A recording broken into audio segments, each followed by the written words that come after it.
birthday is today. Yep, I was born on this day back in 2001. And today last year was also the first time he appeared in one of my shorts. So now he's... Wait, you're 22? No, I just turned 21, dummy. You were born in 2001 and it's 2023 now, you're 22. No, you...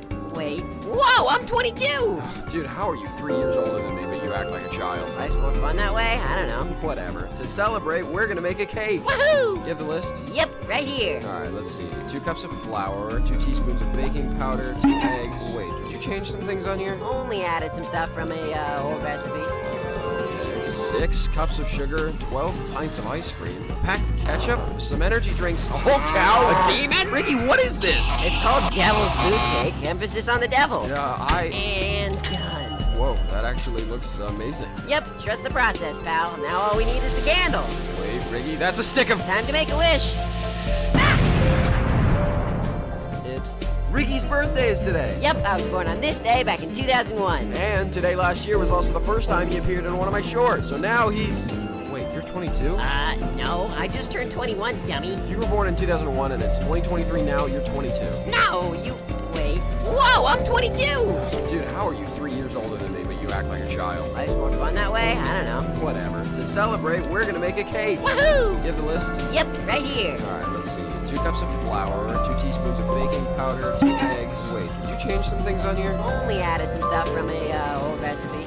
Okay, 6 cups of sugar, 12 pints of ice cream, a pack of ketchup, some energy drinks, a whole cow, a demon? Ricky, what is this? It's called Devil's Food Cake, emphasis on the devil. And done. Whoa, that actually looks amazing. Yep, trust the process, pal. Now all we need is the candle. Wait, Ricky, that's a stick of... Time to make a wish.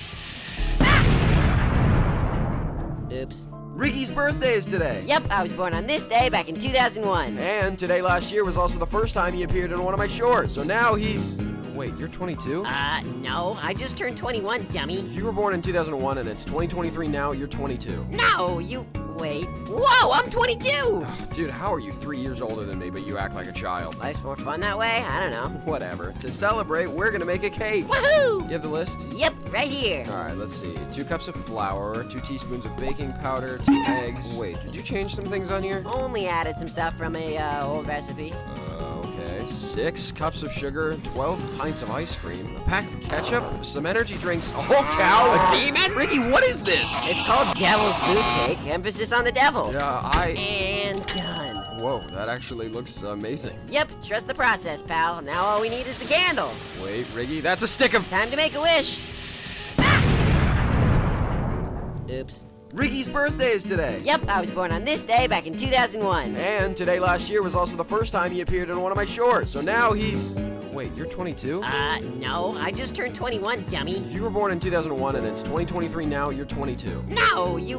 Wait. Whoa, I'm 22! Dude, how are you 3 years older than me, but you act like a child? Life's more fun that way? I don't know. Whatever. To celebrate, we're gonna make a cake. Woohoo! You have the list? Yep, right here. Alright, let's see. 2 cups of flour, 2 teaspoons of baking powder, 2 eggs. Wait, did you change some things on here? Only added some stuff from a old recipe. Okay. 6 cups of sugar, 12 pints of ice cream, a pack of ketchup, some energy drinks, a whole cow, a demon? Ricky, what is this? It's called Devil's Food Cake, emphasis on the devil. And done. Whoa, that actually looks amazing. Yep, trust the process, pal. Now all we need is the candle.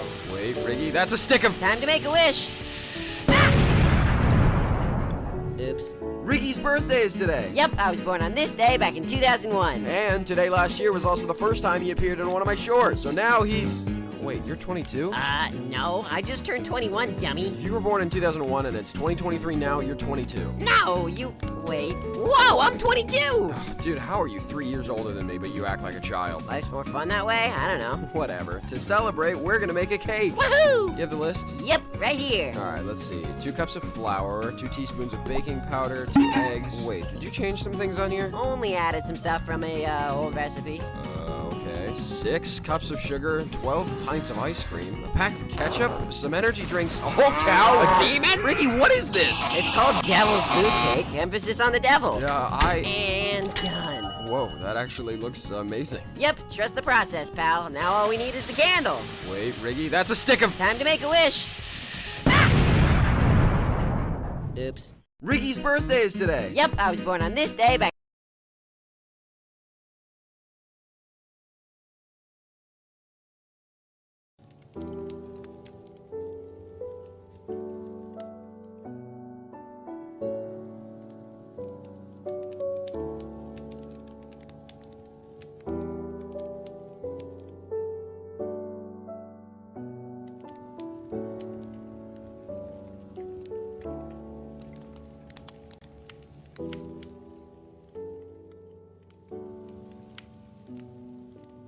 TV, why are you making a video out of some random mouth clip out you find in half of YouTube's thumbnails? Well, about that, friend, it's because why not? And so that people can finally discover where this mouth clip out comes from. No, seriously, this mouth clip out along with its siblings are so common on the internet that there's a subreddit and Twitter account dedicated to these sightings. It even made its way into real life. But where did this mouth clip out come from? Who made it in the first place? How did it spread across the internet?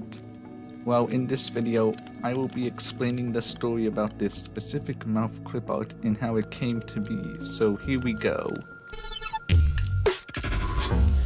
So where did this mouth clip out and its siblings come from in the first place? Well, it came from a web animated series you may have heard of called Battle for Dream Island, aka BFDI. It's a show by Jack and Jellyfy, which is a channel made by Michael and Carrie Huang, aka the H-Twins, the guys who created the Scale of the Universe, which was featured on Vsauce. Now back to BFDI. It's a show where sapient objects such as a flame named Fiery and a leaf named Leafy compete for a prize.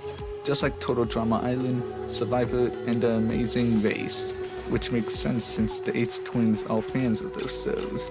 However, this time, you the viewers can vote the contestants up for elimination in nearly every episode of BFDI. Also, the art style for the first few seasons resemble Homestar Runner's art style, which is a web animated show the H-Twins were fans of too. The channel's logo was even based on Homestar Runner's logo up until August 2018. Now what's the origin for this show, which will lead up to the creation of this specific mouth clip out that I'm talking about? Well, it originally started as a personal comic series on September 30th, 2008 called Total Fiery Island, which had 16 contestants compared to 20, different continuity, and a different winner. However, if you want to get technical, Fiery to keep our customers happy was the true beginning of BFDI, but Total Fiery Island was the one that cemented the competition idea. This comic series was very different from the show that they would create 2 years later. And speaking of 2 years later, the first episode of Battle for Dream Island was released on January 1st, 2010 on YouTube, and it only got around 100 views on its first day. Episode releases were monthly, so February 1st would be the release of the second episode, episode 25, which would be the final episode of Season 1. At the end of Season 1, BFDI garnered around 1.5 million views on YouTube, and surprisingly enough, it wasn't their most popular content at the time. It was instead a Marvel-based video. Despite the fact that the final episode of Season 1 didn't hit the 1,000 vote count for Season 2 to happen, Jack and Jellyfy still made Season 2, aka Battle for Dream Island again. Unfortunately, at Episode 5, they stopped making episodes after losing their AdSense for an unknown reason, starting a 3-year-long hiatus until Season 3 came out, which ironically started another hiatus until Season 4 came out of nowhere, and then it got split to make Season 5. Wow. I said a lot of words in just one sentence there. At some point there may be a Season 6 if a Season 5 episode hits 100,000 votes. So that's basically all the information you need to know about the show. But where is this mouth clip out used during the show? Well, as you may have already guessed, this clip out is just the mouth asset used for whenever the characters talk. And the same goes for his siblings. I'll still call them clip outs since they're widely known for unintentionally being that. So how did these assets made by 12-year-olds at the time spread across the internet? Well, let's find out. Unlike other web animated shows, Battle for Dream Island's Flash files are open source, so they're available to download online. The reason why is because BFDI fans started making their own object shows that are like BFDI. So the Ace Twins made the Flash files open source for the fans to use the assets. I should have mentioned this in the beginning, but there's an entire community out there that uses this mouth clip out for their animated competition shows with sapient objects, aka object shows. Anyways, when the Flash files became open source, people obviously ripped the assets from the files. This of course included the mouth clip out we all know of, but it didn't spread immediately like wildfire after it got ripped from the files. It's hard to pinpoint when it started.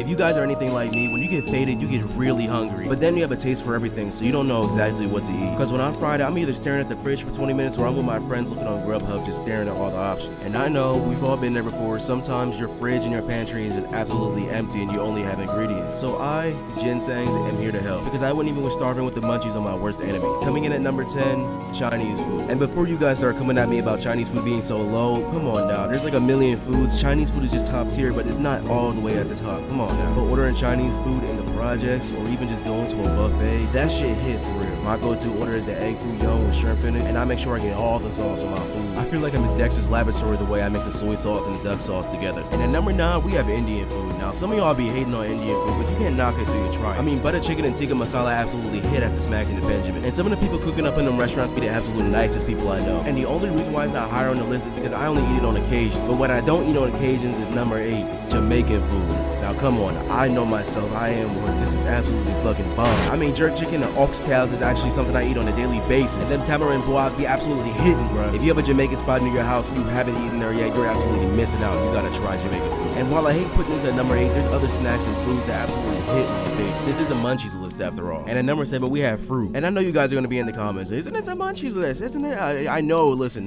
hear me out. Fruit can be eaten at any time, sober or faded. And certain fruits be absolutely boosting your high. I mean, even if you're not just high, if you're fucking tripping balls, if you eat an orange, you're absolutely gonna be seeing a hyperspace. And Concord grapes, while faded, absolutely hit. If you guys haven't had Concord grapes yet, you gotta try. And then, you know, you got the bananas, the strawberries, the apples, you know, things that always just hit, you know, but like the oranges and the grapes are absolutely top tier. And I know everybody has fruit in their house, and if you haven't had fruit in your house in a while, just go and get some. Come on now. At number 6, we have pizza. Listen, I ain't gonna argue that pizza's good. Listen, pizza is amazing. I mean, even the worst pizza chains be absolutely hitting sometimes. But the greasiness of pizza just turns me away while high. I mean, I work out, but when I get faded, I still feel bad after eating that greasy ass pizza. And pizza takes forever to get to your crib, and sometimes them drivers be sneaking a slice out and you don't even know it. But I ain't gonna lie, a good slice of pizza goes a long way. And at number 5, we have snacks. Snacks is the absolute neutral. I mean, it could be any snack. It could be Jamaican snacks, it could be Japanese snacks, it could be American snacks. Those hit. Especially if you're at a crib that has a full pantry. I mean, your mom come home, she coming in with like 5 brown bags, and they're all full of salty and sweet goodness. Like literally any type of snack, candy, chips, they all hit. And I know some of you guys are faded watching this video eating a snack right now. So it's safe to say that y'all agreeing with me on this one. And now we have the top 4, the big 4 of my list. These are things that if you eat this while faded, you're going to absolutely ascend. And at number 4,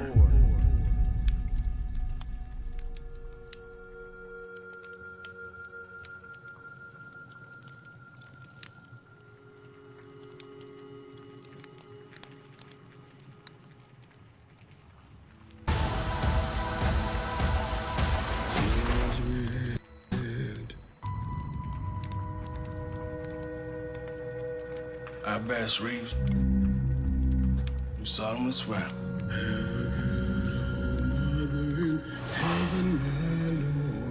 That I will faithfully execute. I'm gonna do this, the Deputy Marshal. Without malice or partiality. So Let's make it official. Think he can handle the weight of the badge? I know I can.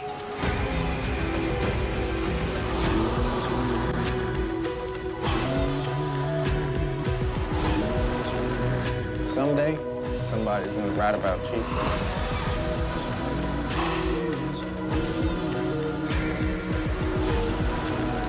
You a lawman or an outlaw? Bit of both, I reckon.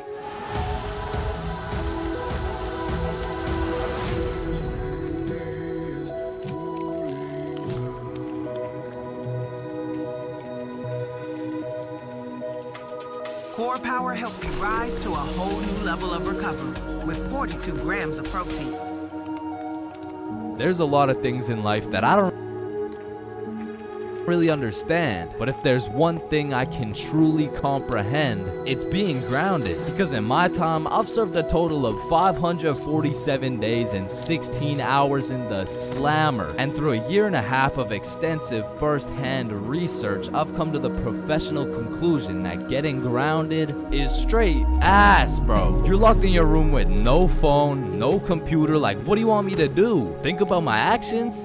Hell nah. Being grounded had a young me doing the stupidest shit ever, bro. Like, I was popping handstands, hitting my head against the wall, playing with the door stopper thingy. Shit, I got so bored, I even read a few pages of a book like an absolute nerd. And now that I think about it, Percy Jackson and the Battle of the Labyrinth was actually a spectacular read. Now listen, there's only one thing worse than being grounded, and that's being falsely imprisoned for life.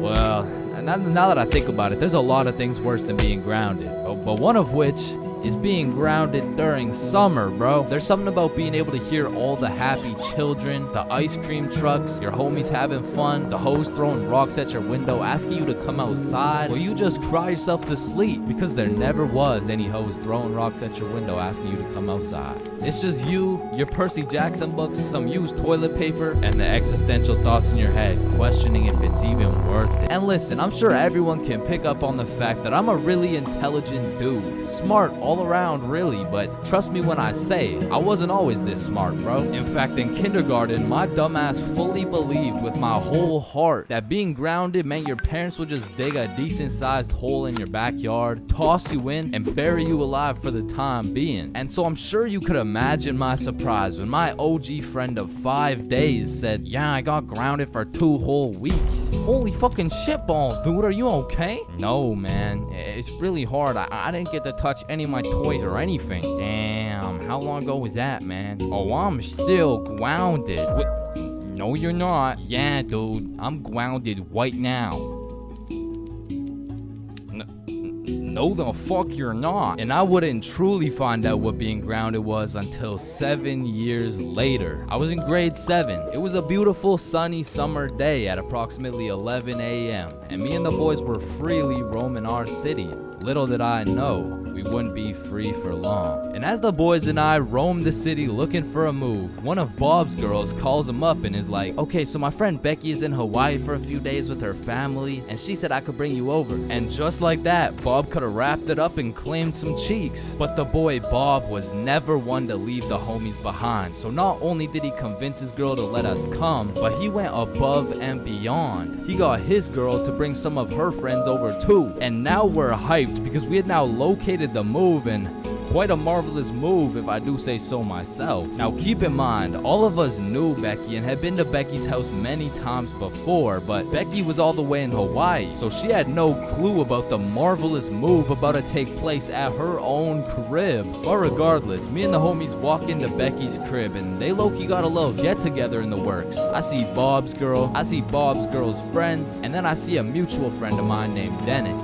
And he brought his girl. Now a little backstory about Dennis. Dennis was 2 years older than me, making him in high school, and to be fair, from grade 7 to high school is a colossal difference. Dennis was taller, had a more developed frame, and Dennis even had some facial hair in progress. The amount of facial hair that put my peach fuzz to shame. And to put it quite simply, Dennis was a menace. But regardless, that's my homie's homie, so I walk up and dap him up, and then everyone heads over to Becky's room. Now keep in mind, Becky had simply invited Bob and Bob's girl to come over, and somehow we ended up being 8 people people deep in that joint, and so that means technically the other 6 of us were straight trespassing. So we were all chilling in Becky's room, chopping it up for a good hour and a half until eventually people start exploring her house. Now in Becky's room, it was just me, Bob, Bob's girl, and Bob's girl's friend named Lily. And so we're all just talking until I hear someone yell from the room down the hall, "Yo, Chase, get here right now!" And I don't know exactly what I was expecting to see as I walked into that bathroom, but it was absolutely not seeing Dennis drop a condom filled with water on Billy's head. And of course I laughed because that's comedy gold right there. But it also made me realize maybe we shouldn't be here dropping condoms on each other's heads. But who was I to tell Dennis what to do? He had facial hair, so he was practically a grown man to my standards. So I just turned around, went back to the room, and continued chilling with Bob. And as we talked, the music progressively got louder and Dennis progressively became more of a menace. And it had got to the point where the speakers were booming and Dennis was lobbing condom water balloons off Becky's balcony. And then one time, Dennis either almost hit or just missed Becky's neighbor with one of these condom water balloons. So this grown man looks down at a condom that seems to have fell from the heavens. Then he looks up and sees Dennis scrambling inside the Becky's crib with the speakers blasting music. And then he continued on his way. And we were all just having a fantastic time in Becky's room until we hear the downstairs door swing open. And we all absolutely shit our pants and run onto the balcony. Hey!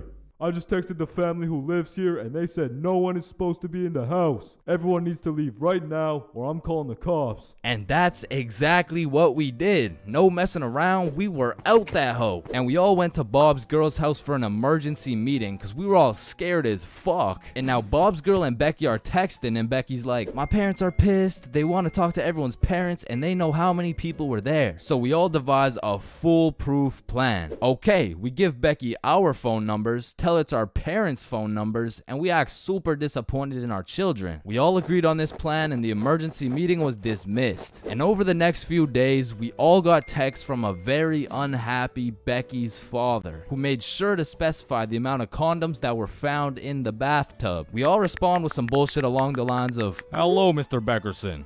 I'm very sorry to hear about the inconsiderate acts of Chains and how he's invaded your home. Rest assured, Chains will feel the wrath of this thick leather belt as it repeatedly beats against his cheeks to discipline him for his heinous actions. Thank you for bringing this to my attention." But come to find out, Lily's dumbass responded with some shit like, "Dear Mr. Beckerson, thank you for letting me know, but Lily did nothing wrong as she didn't know she wasn't allowed there. Plus, she didn't even make a mess or anything, on God. Put some respect on my daughter's name.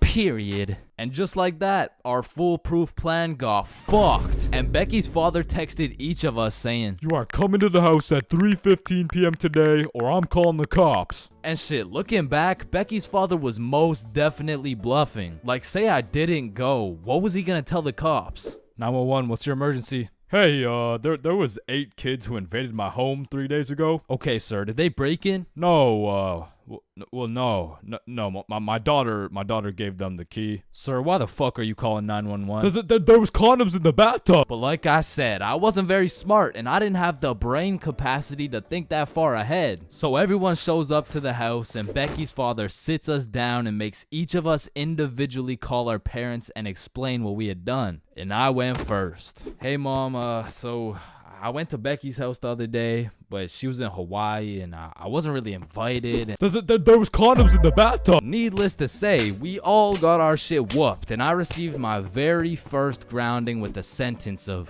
1 month in the slammer.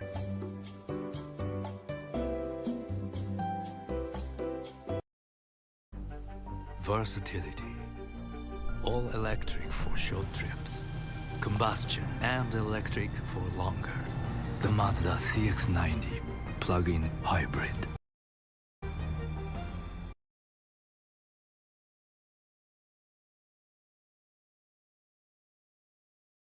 School rules. They make absolutely no sense at all. Back in the day, back when I was in school rules made me question life. And it really made me wonder. There's a lot of things in life that I don't really understand, but if there's one thing I can truly comprehend,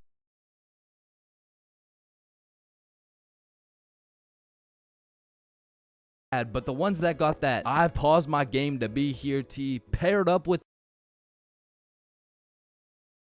compared to the questionability of high school. And so inevitably, there's some weird ass kids in that joint. Like, you gotta be careful who you talk to, bro, because you approach the wrong student and shit, you're getting cussed out by a pack of hyenas in social studies class. And usually I never care what other people do. Like, you do you know what I'm saying? But when I gotta sit through that shit for 6 hours a day, 5 days a week, shit, can you stop doing you for like 5 minutes, bro? And speaking of annoying kids, there's always that one kid in class who's constantly gargling on the teacher's meat. Like, we'll be finishing up the last class on a Friday, and of course the teacher's pet's gotta say some shit like, Mr. Cummingson, is there no homework for us to complete over the weekend? Well, no, believe it or not, I'd rather not spend my weekend marking your shitty ass little essays. So. Don't worry, Mr. Cummingson, I can help you mark essays all weekend long. Whoa, isn't that against school policy? Well, what's against school policy? Riding Mr. Cummingson's dick with no license? Hey, you're not allowed to swear. And of course, the class clown. And man, I really just gotta commend him for his work. Like, it's not an easy job being the class clown. Dude throughout his entire GPA, future, and probably got his shit whooped on multiple occasions just to keep the class entertained. Like, I'll be rotting in English class, about to fall asleep, until the class clown starts cooking the teacher for no apparent reason. And next we're looking at adjectives. Does anyone have any good examples? Yeah, Jason. Bald as shit. Oh, well, no, that's actually 3 words. No. I wasn't even using an example. You're just so goddamn bald, it's distracting. Hey, you know what they say? The more hair I lose, the more head I get. Stop the cat. No. I don't think that's true, Mr. Clean, because you got more hair than you got hoes. And that says a lot with your Caillou looking ass. Just go to detention, man. And you know we got the Redditor, bro. Now, don't be deceived. Redditors can come in all shapes and sizes, especially the extra large size, and even the extra large size. But regardless, they all have the same programming encoded into their brains. They're either talking about a video game or they're quoting a meme, bro. And I got a little piece of advice to any Redditors out there. I don't care how funny that shit may be in your head. If you have to verbally describe what a meme looks like, for your sake, just don't say it, bro, because I promise you that joke will not hit. And next up we got Darren presenting a slideshow on why Elon Musk is poggers. Whenever you're ready. Me standing in front of the class waiting to present. You know that meme where Mike Wazowski is standing there in an awkward fashion with his hands by his side and he's got like 2 eyes. Now, there really is levels to being a Redditor. And don't get me wrong, they're not all that bad, but the ones that got that I paused my game to be here T paired up with the beard belly neck beard combo, that shit is lethal. And if you press E to interact with one of these bad boys, you'll get stuck in an endless time loop hearing about Among Us memes and hentai. Now, the band kids are like the Redditor's second cousin. Like it's all the same shit, but bro just knows how to play a tuba. Now, on the opposite side of the spectrum, we got the dudes who touch grass. The athletes. Now, I feel like these dudes got a bad reputation when it comes to the jock stereotypes from the movies, because the ratio of athletes shoving nerds in lockers is probably like 1 in 75, and the one was most likely just having a bad day. Speaking of bad days, getting shoved in a locker really has a way of ruining your day, and you really gotta feel bad for the nerds who have to endure this type of harassment every single day. Well, actually, it's only every other Tuesday after their football practice. Yeah, but you shouldn't have to be shoved in a locker at all. You shouldn't have to be. That's grammatically incorrect. It's actually supposed to be you shouldn't shut the There's really just 3 types of smart people. The first dude, you wouldn't even be able to tell bro's smart because he's just lazy as fuck. He be acing every test using 1% of his brain power. Like, he's got that Elon Musk potential, but shit, he just doesn't really feel like being a billionaire today. Or on the other hand, we got the weirdly political and argumentative smart dude. This guy used up all his IQ points on logic and reasoning and completely forgot to upgrade his social awareness, because this is the kind of guy that everyone mutually agrees is just annoying as fuck. Like, you can't do shit around this dude without him trying to start an argument. Yo, Chains, you think I sink this half-court shot? Bro, there is no chance you make that shit. But you are incorrect. No chance implies that statistically there is a 0% chance that it goes in, which is wrong, as others have made this exact shot before. Billy. Truthfully, there's a chance for just about anything to happen, even though the chances may be slim. Well, that's cap, because there's no chance for you, bro. No chance for me to what? You gotta be more specific. For you to get some bitches. And some people are just smart, and they still have the ability to be a normal functioning member of society. A lot of these people are chill as fuck. Like, they can teach you shit you don't understand, carry you in group projects, and if they're goated, they can just bless you with the homework. And this is not the same as getting your homework from the class clown or the athlete, because this shit is actually correct. And next, we got the other dudes who touch grass. The stoners. Why are you looking at me? There's always a dude posted up in the back of the class who's visually fried as fuck. You'll commonly see him posted up with a snack of some sort, and you know they never forget the bev. Now, you don't want this dude's homework, because I promise you, we will just have a bunch of doodles with some mushrooms and this graffiti S, and somehow these motherfuckers will manage to take a multiple choice test and get every answer wrong. Like, it's actually kind of impressive when you think about it. But besides that, they're just cool people. But I'm not gonna lie, I can't really say the same about the hot Cheeto girls, bro. Like, these girls put in an effort to be as loud as possible. Like, Lord forbid, if one of these girls breaks one of their long ass nails, it doesn't matter if you sit on the opposite side of the class, you're gonna hear about it. You're also gonna hear them chewing those hot Cheetos, because they be lip smacking like crazy. Speaking of smacking, there's always that one kid in school who simply enjoys smacking motherfuckers. And at my school, it was Jordan Johnson. And if you see my high school fights video, that's why you don't mess with me, yo. I'm Jordan Johnson. or my high school dances video, I'm Jordan Johnson. you would know Jordan Johnson keeps a solid ass record. But it's at the point where bros fought so many people that nobody really even fucks with them. Cause now it's like either you fought Jordan Johnson or your homies fought Jordan Johnson. And either way, it's fuck Jordan Johnson. But all bias aside, you just got to appreciate the top tier, high value entertainment that JJ brings to the school. Like, after a long day of calculus and chemistry, there's nothing like watching a dude get Batista bombed in front of the whole school. And speaking of the whole school, 75% of the whole school are straight NPCs. And there's nothing wrong with it. It is what it is, because honestly, I love you for that. I couldn't be happier to share the school with you, my man. Because I'm not gonna lie, I don't think I would survive a school without NPCs. The sheer amount of Redditors, hot Cheeto girls, and teachers' pets, fuck, I'd rather be homeschooled at that point. But all jokes aside, man, every student plays a crucial part of the high school experience. So remember to appreciate everyone.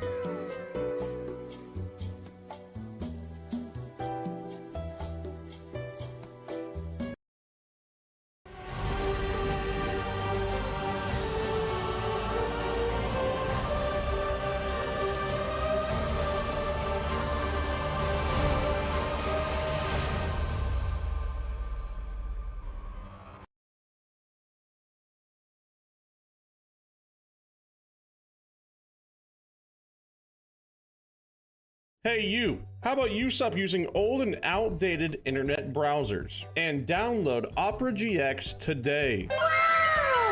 With its fully customizable sidebar, you can be watching your favorite Twitch streamer, like me. And while you're watching me, you can open up WhatsApp, TikTok to watch some of your favorite TikToks, or to look at Discord to see what everybody's doing, all in your web browser. And one of my favorite features of Opera GX is the WhatsApp integration. I can message my friends right from my browser. And you know what? I'm gonna message my friend right now.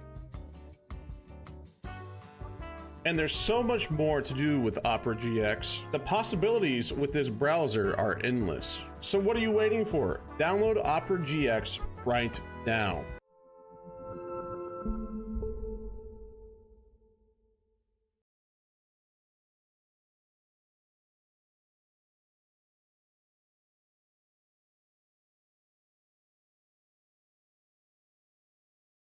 High school, the only place you'll find nerds and jocks chilling in the same room, where there's fight clubs and book clubs in the same building, where you can find the plug selling something and the school thought-giving dome all in the same bathroom. And surely one of the few places you can pursue your educational prowess and take it off that Benjamin in the same institution. High school, man. Love it or hate it, it's quite the experience. And although every single person will have have a different experience at high school, there are some things you are guaranteed to encounter. Like the PE sweat, the nerd, that one strict ass teacher, the teacher's pet, the redditor, the predator, the chill teacher, the plug, the stoner, that one motherfucker who walks like this, the class clown, the band kid, the kid who just never shows up, the hot Cheeto girl, that one sexy ass kid who he got all the girls, and you know what I'm saying, he was like super cool, the bathroom fiend, the oh my god, I almost failed that test, I did so bad, oh shit, same, I got a 51%, what about you? Oh my god, I only got a 98.5. The fighter, the anime kid, and the NPCs. Every single one of these individuals make up the magical place we call high school. You come into high school merely a young, innocent, and clueless child, but you leave even more clueless than before, bro. Like when we learned about pie in math class, my dumb ass thought I was in culinary arts for 2 goddamn weeks, and that is pie. Chains, are you listening? Yeah, we're learning about pie. Then recite pie. Flour, egg, some fucking blueberry. Like coming into high school as a freshman, I was thinking, I can use my high school experiences and knowledge to figure out what I'm gonna do in life. Then shit, all of a sudden I'm graduated and my brain is filled to max capacity on bullshit. So now that you're graduated, what are you gonna do with your life? The mitochondria is the powerhouse of the cell. But one of the most majestic parts of high school is the bathrooms, bro. Like it's a proven statistic that only 1 in 30 kids actually go to the bathroom to take a piss. And Lord knows what the other 29 are doing, bro. I mean, it could literally be anything from a secret fight club to a drug ring to a fucking Bible study. Like nothing is out of the picture when it comes to high school bathrooms, bro. But the bathrooms are not the only place where some fuck shit goes down. Cause you know high school students love to see fights, so when there's the slightest hint of beef, there's a motherfucker instigating that shit. Oh shit, my bad, bro. Nah, it's all good, don't worry. Yo, personally, I wouldn't take that shit, bro. What? Nah, it's fine. Like, he practically just called you a bitch. Wait, really? No, it was an accident. Wait, what's that? Oh shit, he just said he's smoking on your grandma's pack right now. Hey, don't be talking about grams like that. Shit. But tell me why when some entertaining shit happens, I just happen to miss school that day. Like I'll go every day of the month, but I get sick for 1 day? Damn, I'm glad as fuck I'm not at school right now.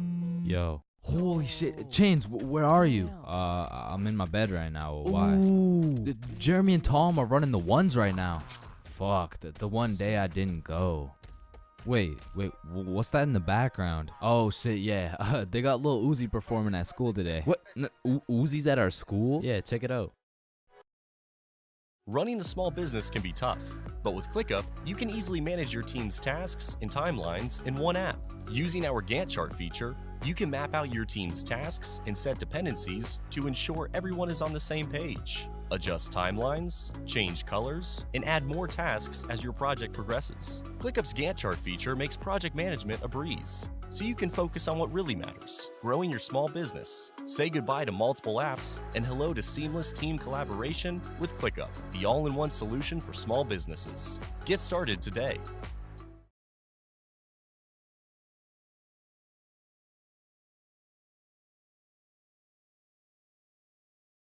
Yo. Oh, and they brought in Gordon Ramsay cooking up free lunch today as well. What? Oh, and I almost forgot. Elon's pulling up and giving everyone Teslas. So no. I'll see you later, man.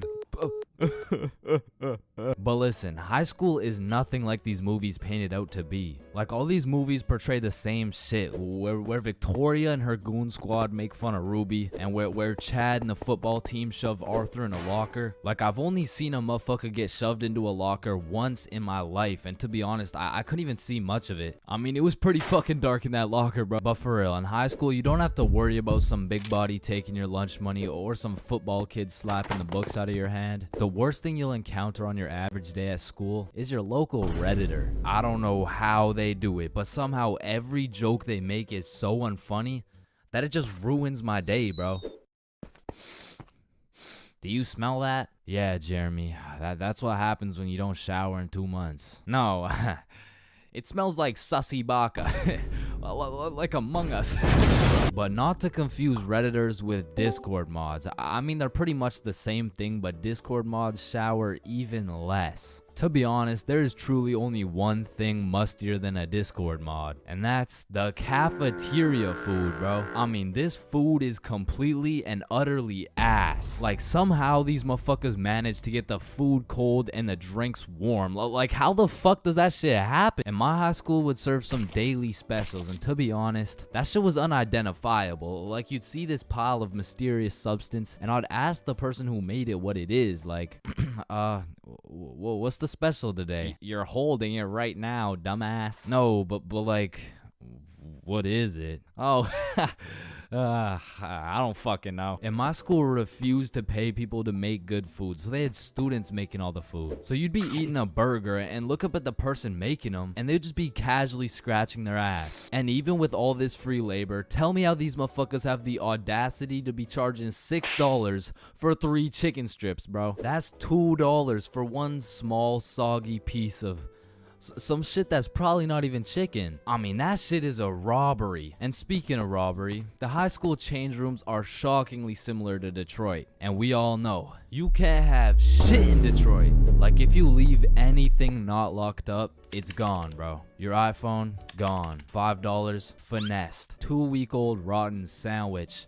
Someone's taking that shit. And to be honest, even if you lock that shit up, it's still at high risk. Like, let me paint the picture a little bit. This is PJ. PJ locks all his beloved belongings in his good old PE locker before heading to play some soccer. After scoring a hat trick, PJ comes back to the change room to reacquire his belongings, only to find out someone took PJ's whole goddamn locker. PJ was devastated. Until he remembers, he can check the school's security cameras. Yeah, take a look. Yeah, take that shit, take that. Yeah, we'll. PJ never got his shit back. Now, I don't know about your guys' high schools, but mine was equipped with security cameras everywhere, covering every square inch of the school. But these cameras had the resolution of a fucking toaster. Like, you could have a motherfucker commit a heinous crime. He could proceed to put his face in the camera, state his but shit it just doesn't work. That teacher that plays videos all class, the gym teacher with several allegations, the weird science teacher, and the teacher who subscribed to Chains for Real. Wow, what a G. And that's high school in a nutshell.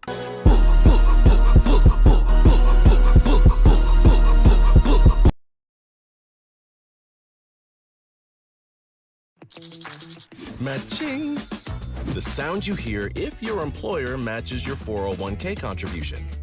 It's free money, so take advantage. Click the link for more money wisdom. Add words of wisdom. Man, summer is just a beautiful season. The sun is shining, the trees are green, and you can stay out with your homies all night. And best of all, you get to sleep in till that shit gets absolutely fucked by the first day of school. And waking up to that first alarm of the school year will have you discombobulated as hell. Like, Chains, Square Doodle Matt Salami Mouse. What? You heard me, Square Doodle Matt Salami Mouse. Wait, huh? Really? Keytorch Claw Bosomorph. Man, what the fuck are you talking about? What the fuck? And even though getting out of bed early hurts your soul, it's absolutely necessary you spend at least 5 minutes staring at your wall, contemplating your entire life. And if you're a real G, you laid out your toughest fit the night before, so you're low-key hyped to rock that shit to school. So you throw on your new shoes and flick up for the first day of school. And then you walk over to the establishment where you will not only pursue your educational prowess, but you may also dabble in what some call stunting on these hoes. And man, I will say, linking up with your boys on the first day of school just hits different. Like, I be reuniting with the homies like I didn't just see them 12 hours ago. And we're all happy and shit until the school bell reminds me I just got my ass locked up for another 10 months. And I don't know about y'all, but I don't think I've ever made it to my first class of the year on time. Like, it'll be 9:15 and my dumbass will still be trying to figure out how to make it to room 347 by 8:55. And walking into your first class of the year late has to be one of the most uncomfortable situations you can experience, bro. Because the teacher will be like, oh, and who are you? Oh, I'm Chains. Well, Chains, Why are you late?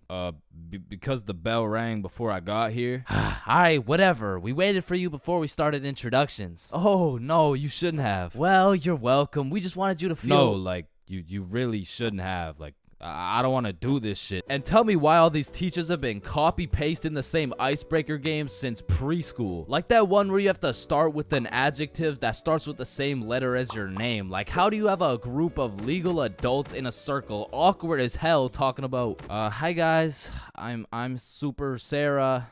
Hey y'all.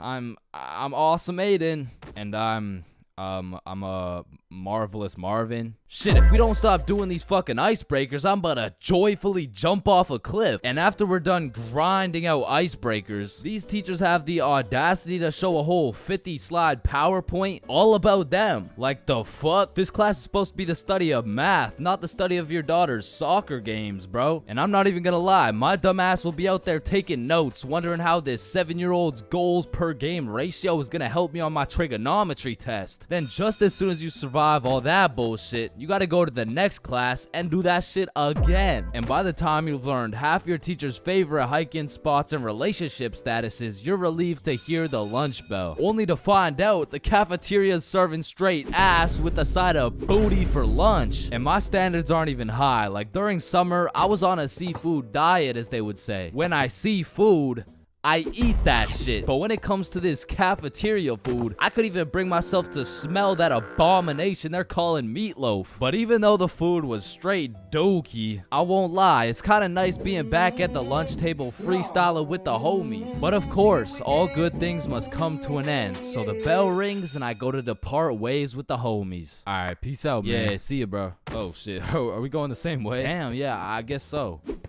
Alright, peace out for real. Yeah, see you, bro. Shit. Alright, my class is right here. Bro. Me too. Oh, shit. Let's go. Alright, class. I'm gonna be taking some attendance. Correct me if I get your name wrong. Jason. Here. Billy. Yo. Megan. Present. Chains. Here. Charlie. That's me. Bob. No fucking way. Is there any Bobs in the room? Yo, do you hear that? Is that intro music? Does anyone here know a Bob? Oh, man, nothing beats a class where you got all the boys sitting together. Like, from the jump, you already know you're all about to fail the fuck out of that shit, but it's gonna be fun as hell. Alright, so, everyone introduce yourselves and tell us what you did over summer break. My name's Bartholomew. My name's Bartholomew, and I'm not gonna lie to you guys, I had a pretty rough summer. I mean, I crashed my car, my girlfriend broke up with me, someone robbed my house, my grandma got jumped the other day. No, bro, not the grandma. You three in the back, disrespectful. And what's crazy about the first day of the school year is how these teachers will act all nice, talking about, it's so lovely to see all your beautiful faces, and it's also nice to see you, Aiden. Wait, what the fuck? We're gonna have an amazing fun year, and guess what? There's no homework today. Knowing damn well they're about to make up for it with twice as much homework tomorrow. Like, they'll for real be handing out kindergarten ass coloring sheets the first day, and then tomorrow you're getting your ass whooped by some calculus worksheets. And I didn't even talk about the motherfuckers you'll be seeing in the halls on the first day. Like, I don't know what these dudes be going through in those 2 months, but motherfuckers be going from Arthur Kennedy to AK real fast, bro. Oh shit, is that you, Arthur? Oh, gee, don't be dropping the government name like that.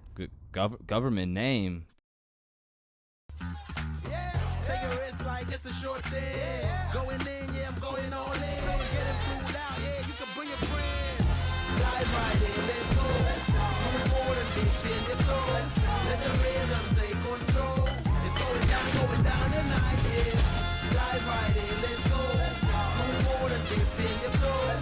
Let the rhythm take control. It's going down tonight, yeah. But that's just your first name. Hey fam, it's AK. Aye, man. What you been up to, bro? Hey fam, I'm trapping, trying to make it out of the mud, you know? The mud? You live in a gated community. Oh shit, that's the ops right there, fam. Get down. The ops? That's just fucking Edward. Or the way these new freshmen be walking like they're scared a senior's gonna slap the books out of their hands and take their Fortnite V-Bucks gift card. Like, bro, You freshmen are worried about the wrong V card. Like, I don't know why, but the day these kids go from sophomore to seniors, they instantly decide to pull an EDP. Like, bro, you're 18 and she's fresh out of middle school. That's a whole crime. But that's not the only crime motherfuckers be committing on the first day of school. Some dudes be pulling up to school with the most atrocious fits known to man. Like, there's no fucking way you laid out this ramen noodle chicken soup ass fit the night before, slept on it, then woke up and thought, oh yeah, the hoes are gonna love this one. Like, I'm not gonna lie, you could never catch me wearing the types of fit these motherfuckers be wearing, bro. Like, that shit should have never made it out the closet. Like, I don't condone bullying, but all I'ma say is, your actions have consequences, bro. Speaking of consequences, every year it seems like the rules teachers tell you on the first day keep getting more strict. Like, you'll be walking into the first class of the year all jolly and shit. All of a sudden you're getting your shit smacked by the longest list of class rules you've ever seen. Hey class, I'm super excited to have you. We're gonna have so much fun this year, but first, I'm gonna go over some of the class rules. Okay, so there will be no negativity, no phones, no food, no talking when I'm talking. Actually, no talking ever, no laughing, no smiling, breathe as quiet as possible, no washroom breaks, and last but not least, no having fun. So yeah, guys, like I said, I think we're gonna have a lot of fun this year. And just like that, man, summer's over and you're back to school. It's possibly one of the worst times of the year. Like, do you really think it's a coincidence that when school starts up, the sun just starts hiding and the leaves start dying? You see what I'm implying? But I will say, one day you might just look back on these times as the good old days and you might just start crying. Wrong, she get wicked, yeah. See what scholarships you may qualify for. Find your purpose at gcu.edu/myoffer. You know you've been blessed when you walk into a classroom and you see a substitute teacher, especially for a teacher that you didn't like. Like, finally, about time, I don't have to hear this dude talk to me about economics. Finally catch a break with a nice light assignment and go to my next class. Or sometimes the class can just get a bit rambunctious. Yeah, no, more like 10 times more rambunctious than before. There's like a whole ass rave in the room going on when there's a sub. Tell me not, bro, the class goes crazy when there's a sub. There's always those teachers that are like, yeah, you should be on your best behavior for the substitute. But no, that just never happens. Now, there's a lot of devious activities going on in the classroom when there's a sub, or there's just a whole lot of nothing. And when you were in middle school, I guarantee you in one of your classes, you tormented the substitute. When I got a little bit older, like when I was in early high school, maybe, I'm like, wow, man, the class, we were being really rude. Now here I am thinking about all these teachers that I had and how funny of a video would be. So middle school, it was a time of delinquency.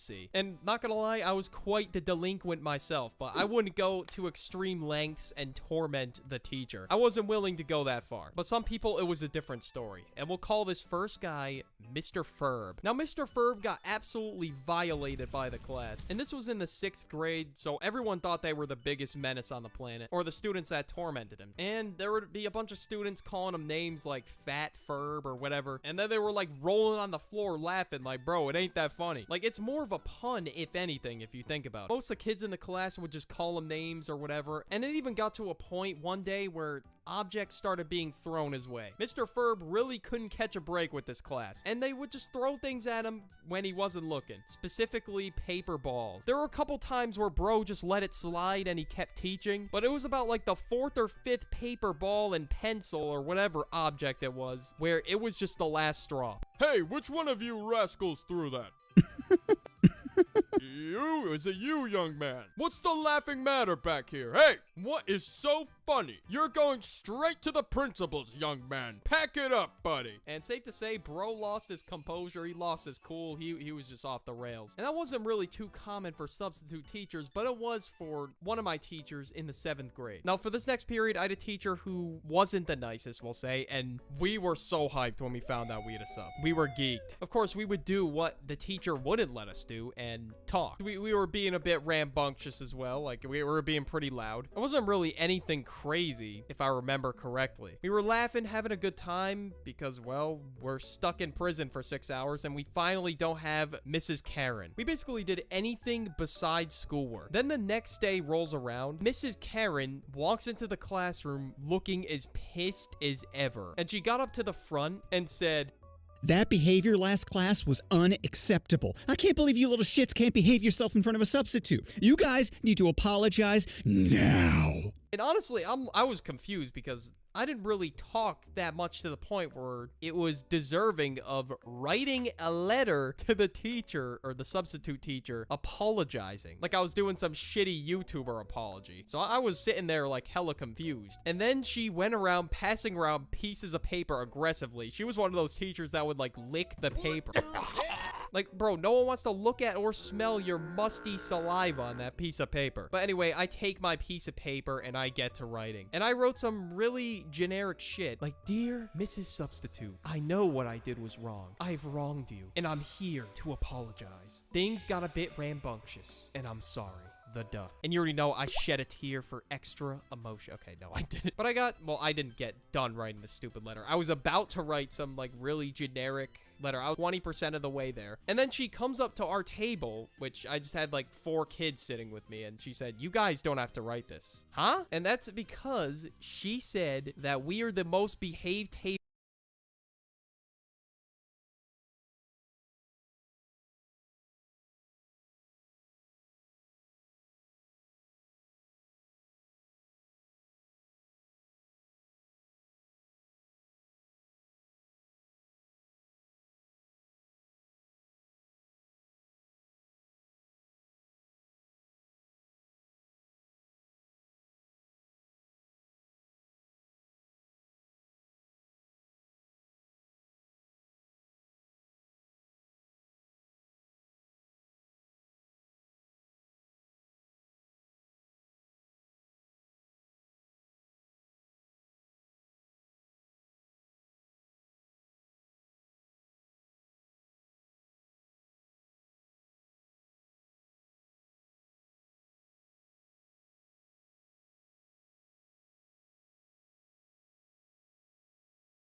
I'm not very proud of this one because, to be honest, it's entirely my fault. But in hindsight, it was pretty funny, so I'm gonna tell you guys the story of how I accidentally got 4chan to raid my high school graduation. So this wasn't actually my high school graduation, it was another school's, but I was there watching it since I was in the circle of kids at this school. Since I was graduating in 2020, the graduation was entirely virtual, and this school decided to live stream the Zoom call ceremony on YouTube while I was in a Discord call watching it with my group of boys. And I like to do a little trolling, so while watching this stream, I made an alternative email with an out-of-pocket name. Probably something like Timothy Poopings, something goofy no one would have while talking in a graduation chat. So I started chatting normally. I didn't say anything crazy, but the boys on Discord saw the name and it was a good meme. They loved it. This gave me a massive dopamine hit because they had no idea I was the one behind this account, and I loved it so much that I decided to take it further as to feel something like that again. My first thought was to post the stream somewhere on Reddit, so maybe 1 or 2 trolls come through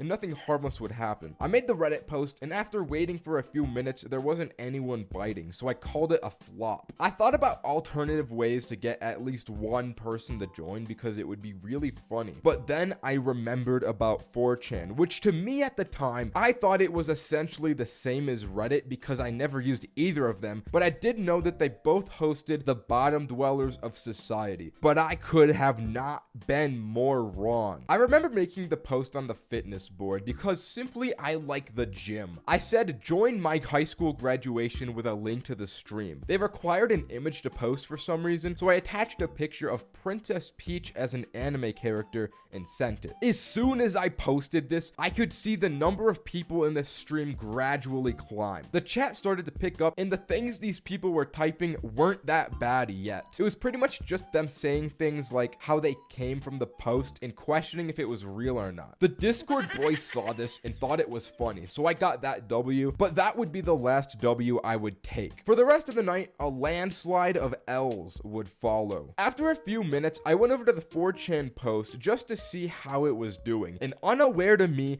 it had climbed the ranks and became the top post on the forum with dozens of comments on it. People were swarming this post, and 4chan wanted to do the most diabolical trolling they could possibly think of. As the post was blowing up, I remember the viewership on the stream peaking at around like 600 concurrent viewers, and the chat was going crazy. I feel so bad for the one kid the school had on the moderation team of this chat, because there was no way that one kid could have possibly stopped all of the people spamming the chat. It got so bad, he started to type in the chat that if you're not from the school, to please leave the stream, which literally only made things worse. They were doing things like asking if the teachers had OnlyFans. They were thirsting for the students, and they were also looking for me. They were trying to figure out which one of the students on the stream was the one that posted to 4chan. They didn't know I didn't actually go to the school, so their attempts were pointless, but they tried either way. Eventually, they settled that this one random kid in the graduating class was the one responsible for this, so they started blaming him in the chat for the spam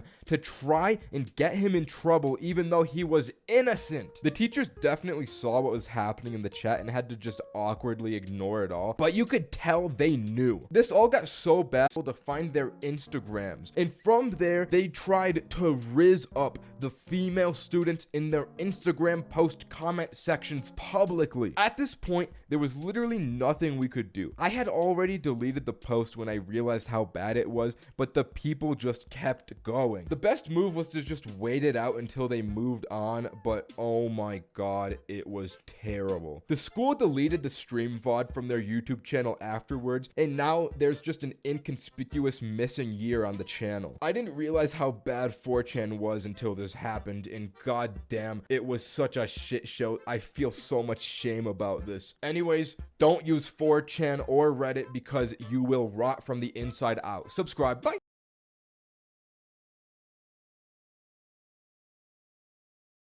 There's a lot of awkward things in life, like the handshake fist bump dilemma, or waving back to someone who is waving to the dude behind you, or the you too situation. Enjoy your meal, sir. Thanks, you too. Actually, wait, no.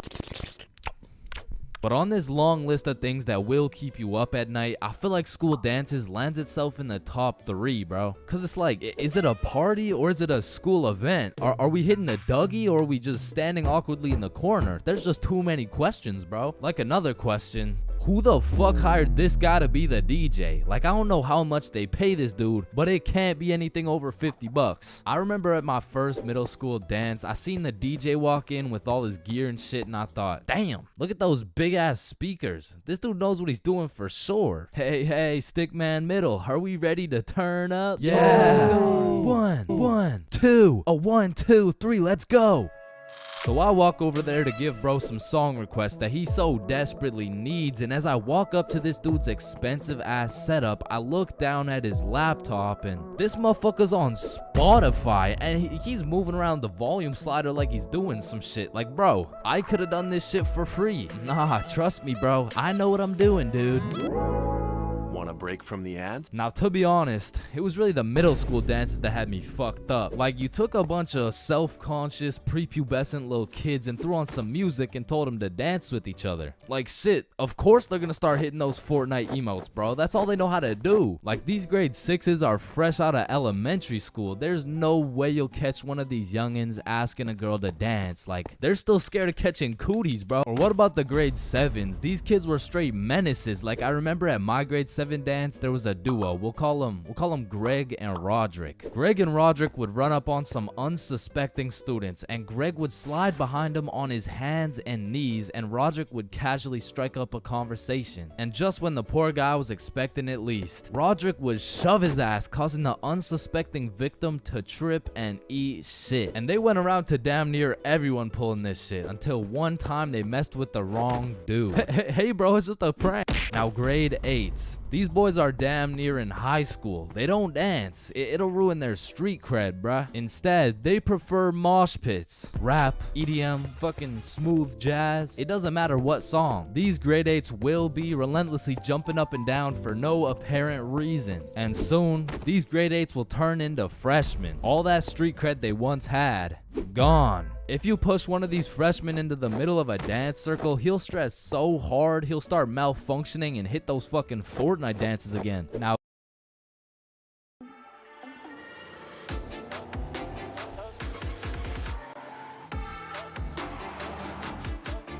get 2.9% APR for 36 months on most 2024 Cadillac models. Sometimes it can feel like there's no way out of treatment-resistant depression. You take one antidepressant after another, and they aren't working for you. It's like you're going in circles. Turn to a different choice. Spravato is the first FDA-approved nasal spray taken with an oral antidepressant for adults with treatment-resistant depression. Spravato works differently. Spravato can cause sleepiness, feeling disconnected from yourself, your thoughts, space and time, dizziness, fainting, spinning sensation, and anxiety. So it's taken under the supervision of a healthcare provider who will monitor you for at least 2 hours after taking Spravato. Don't drive, operate machinery, or perform activities that require full alertness until the next day after a restful sleep. Spravato doesn't prevent suicide, reduce suicidal thoughts or actions, or replace hospitalization if needed. Call your doctor right away about unusual changes in behavior, worsening depression, or thoughts of suicide. Antidepressants may increase suicidal thoughts and actions in people 24 and younger. Spravato is not for use in children.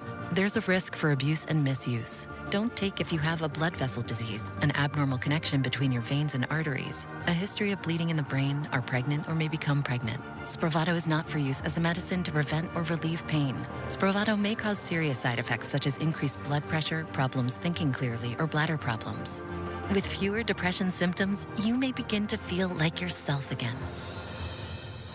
Ask your doctor about Spravato. now, grade 10s. Most of these grade 10s are a little self-conscious, but if you throw one of them into the dance circles, let's go, Michael. Let's see it. Let's go. Guys, what? I don't know how to dance. Just Michael. Let's go, Michael. Well, I guess I can bust out a few dance moves. All of a sudden, dude's got moves like Jagger. Come to find out, bro's been practicing for this moment in his room for months. So once these grade 10s soon become sophomores, those YouTube tutorials start paying off for real. real. And if they're lucky, they might even catch some cooties, bro. And these seniors just simply don't give a fuck. Bro, watch this. I'm about to hit the worm. What? You know how to hit the worm? No. Damn. And I'm not done flaming this fucking DJ. Like, this dude be leaving my balls more blue than Squidward. Pause.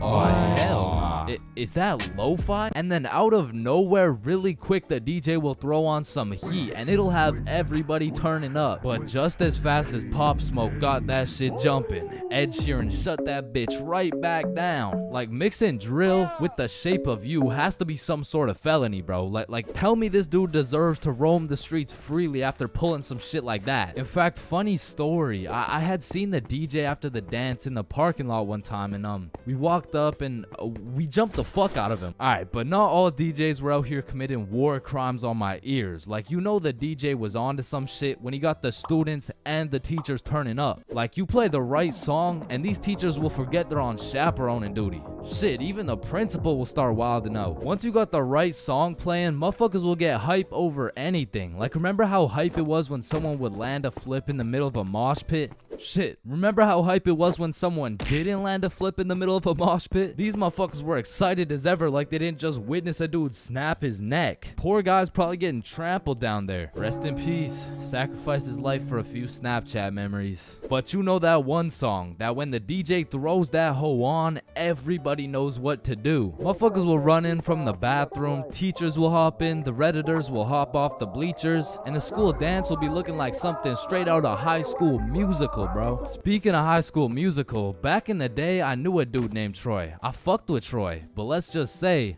he had a little bit of a lean gut. He was built like T Grizzly. Nah, fuck that. He was built like DJ Khaled. And I remember this dude Troy was just coming off a school suspension, but for whatever reason at the dance, this motherfucker must have been looking for another one. Cause Troy came up to me talking about how he was gonna beat Jordan Johnson's ass at the dance tonight, and honestly, I ain't believing him. So once the dance came around, he was beefing JJ every chance that he got, until soon JJ wasn't gonna stand for it. Now, a school dance is simply the best time for a school fight to take place for the dude who wins.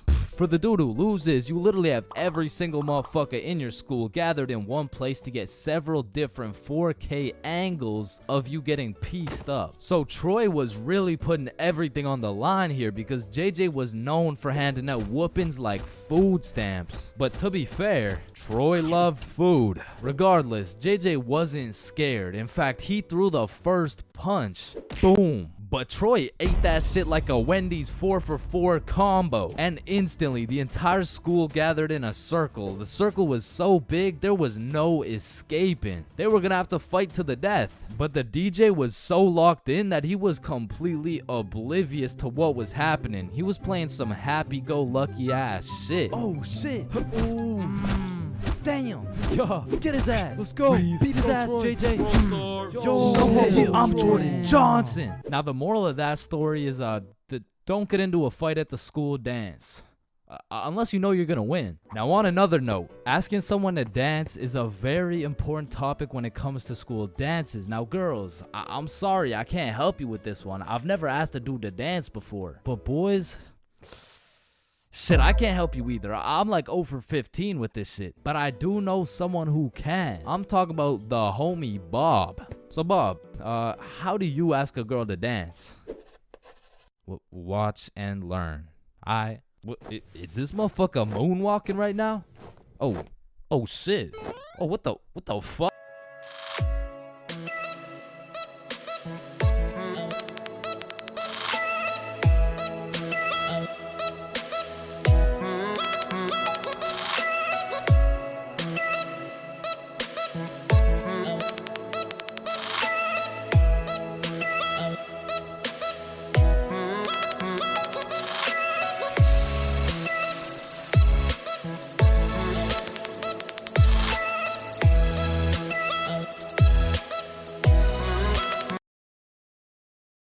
Did you know that now you can use AI in Adobe Express to make literally any image or text for your design? You can make something out of this world like holographic alien text. Creating unique images that bloom is so easy with AI, and it's more fun than searching through stock. Just look how cool these AI-generated confetti images are. And I love that this text bursts right off the screen. All in Adobe Express Desktop, all made in seconds.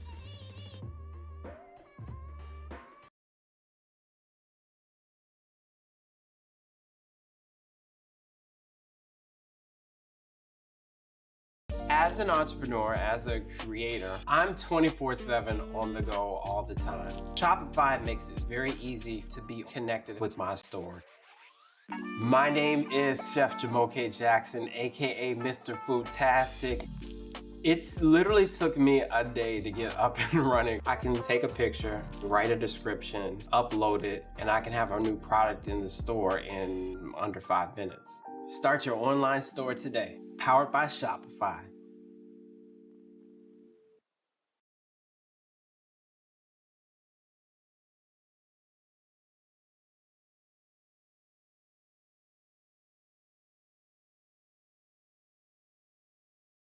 Field trips. You don't know how much of a blessing it was when the teacher was passing out those permission slips to go on a field trip. Any day you didn't have to wake up at 6 a.m. and haul your ass to class was a blessing because school days off were very scarce. Field trips were a blessing for me.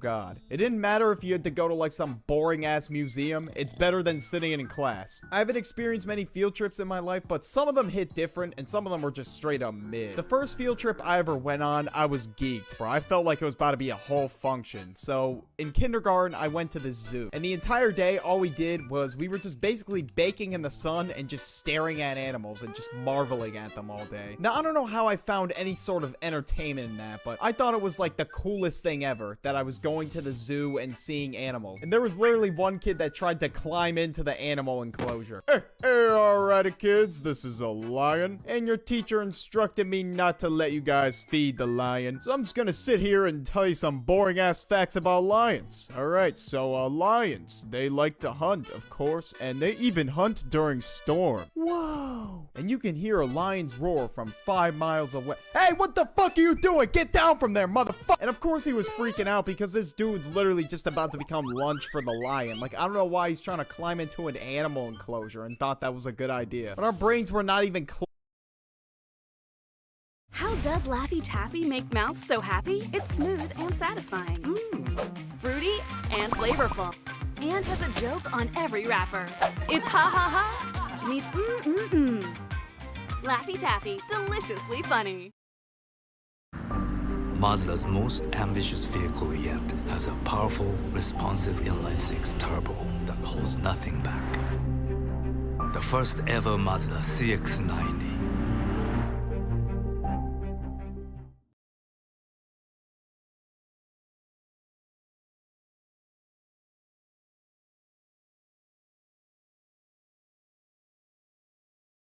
The newest street food trend is happening in China, and it makes no sense. Yeah, you're not gonna believe it, but it's grilled ice cubes. Here's a video of them making it, and it's literally just seasoned.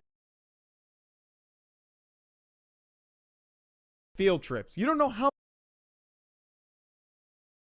Amusement parks. Everybody loves them. I mean, maybe not everybody. Some people feel like they're gonna have heart palpitations when they get off the ride. There's definitely a few rides that I would steer clear of, me personally, but I love roller coasters. And recently I went to Disney, so obviously I gotta come through with this video. And now I don't know why every theme park is like this, but before we even got there, right? The hotel, the tickets, all that shit was so expensive. I don't know why. It just did not need to be that expensive. Like, I literally had to take out a small fucking loan to pay for the 3 of us to go to Universal. It was crazy. Hey, YouTube's treating me well, man, but not to the point where I could just blow money at Universal. We stayed at this hotel in Disney. We went to Disney for 3 days, SeaWorld 1 day, and then Universal for 2 days. So we had to get up bright and early if we wanted a good spot on these rides. If not, we would have been waiting in line for like 2 fucking hours. And now we were there an hour before it opened, and there was already so many people there. Like, it was crazy. I wouldn't be surprised if people were sitting there camping overnight if they really absolutely had to. But as soon as these parks opened, bro, I had to become the next Usain Bolt, bro. I had to become a track star real quick and just start fucking booking it to the nearest ride. But luckily, we were prepared. We knew the most popular rides at the park, so obviously, we hit those ones first. Nobody was safe at these amusement parks. People were getting trampled. It was like Black Friday at midnight, essentially. We get to one of the rides, and on this day, we were at Hollywood Studios. When I was waiting in line, I was scrolling through my Instagram that you guys should follow, by the way. And if you like and comment on my reels and stuff, I'll follow some of you guys back. And the link's in the description. First ride we go on was Mid. We waited that long just for some Mid. I'm like, are you fucking kidding? So we're like, ah, fuck, man. Life happens. We're gonna move on to the next. We went on Tower of Terror, okay? Now, Tower of Terror, I was scared as fuck. I'm not gonna lie. Like, I'm a little bitch when it comes to shit like that. I'm not gonna lie. I was quaking in my boots a little bit. But obviously, what happened next made things just a lot worse for me. So we go on it one time, and everything's good. And my friend's like, yo, hear me out. Hear me out. We gotta run it back. And I'm like, oh shit, bro. You right. Okay, let's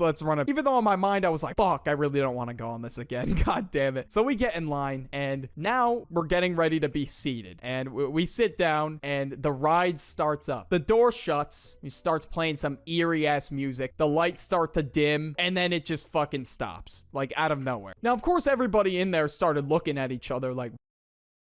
Healthy eating is an important part of Allison's life, but as a widow on a fixed income, she's had to find new ways to supplement what she grows in her garden.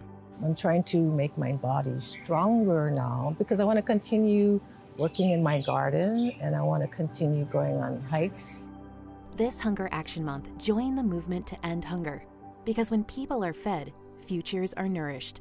See how you can. This goofy ass elevator for more than 10 minutes, all right? 10 minutes pass and nobody has said anything yet. And all of a sudden, I hear this automated ass message on the internet. There will be somebody to assist you as soon as possible. Thank you. And I'm like, fuck, when the hell is soon as possible gonna be? Because I'm trying to get out of this bitch before it just fucking falls. Yeah, it is kind of ironic getting stuck on a ride that's an elevator. But I mean, obviously I was scared because I didn't know what the fuck was gonna happen to the elevator. And eventually, after like 10 more minutes, 15 more minutes, they just let us out and we go on a different elevator. And I'm like, this one better not get stuck too. Imagine if this one gets stuck. And it got stuck. I was like, are you fucking... No, it didn't get stuck. Everything was fine. But one time we did get stuck for quite some time on the ride Everest. And now me and my friends, we were being dumbasses. We were like, all right, let's go on this ride even though it's about a downpour in like 5 minutes. So we get in line and it starts pouring. And we're like, you know what? Screw it. We're going on the ride. Now the roller coaster starts moving up and up. And all of a sudden we get fucking stuck at the top. And it's downpouring. Thankfully, I had a poncho. There was one kid in front of me that did not have a poncho. Bro was fucking soaked. I was like, that is just unfortunate. I was like, holy shit. Thank God I'm not that guy at least. We were stuck there for like 5 minutes. And then the ride starts moving again. This roller coaster could slip off the tracks at any moment. And that shit got me scared. I'm like, oh fuck. I should have never went on this ride. But eventually, we did end up getting stuck again. But thankfully not in the pouring rain. We got stuck in a dark ass cave. Like, yeah, dead ass after that, I left. I'm so serious. So there was one more time where a ride did end up getting stuck. We were on this flume ride in Universal and we're going up. Now, I kid you not, as we're like going up to the top of it, like for the big ass drop, the ride just fucking stops, just out of nowhere. They had loud ass Jurassic Park music going and all of a sudden it just stopped. And I hear some guy on the intercom, row 2, put the camera away, row 2. I don't know why, but they were acting like this dude was recording with a fucking mini fridge. I mean, it wasn't that big of a deal. Like, this dude's camera was so fucking small. It was smaller than a Kodak camera. Like, it was a little miniature cube. Like, I'm not even kidding. This dude's camera was recording in like 5 frames a second. I was sitting in the row behind him and it just looked so shit. Now, I don't know what the goal.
was there. I had no idea, but obviously he put his camera away, and eventually the ride continues. And now this situation could have been much worse if, you know, obviously he decided not to put the camera away, because holy fuck, some of the rides that we were sitting in were so cramped. Like, I don't know what it was, but thankfully I didn't have to sit there for ages. But there was one ride where we had to get in this log. Like, I kid you not, it was like a small ass log. Now, I don't know how I did it, but I somehow fit myself in there. I had to do like some next level acrobatics type. We had to get in this log. Holy fuck. Some of the rides that we were sitting in were so cramped. Like, I don't know what it was, but thankfully I didn't have to sit there for ages. But there was one ride where we had to get in this log. Like, I kid you not, it was like a small ass log. Now, I don't know how I did it, but I somehow fit myself in there. I had to do like some next level acrobatics type shit to fit myself in there. And of course, as we were going, it got delayed. Like, the ride was moving super slow. I'm like, are you fucking kidding me? So I was stuck in this stupid ass log for 20 minutes. My legs were throbbing when I got out of this fucking thing. Like, holy fuck, the least you could do is get bigger logs with all that money. I was paying $6 for water.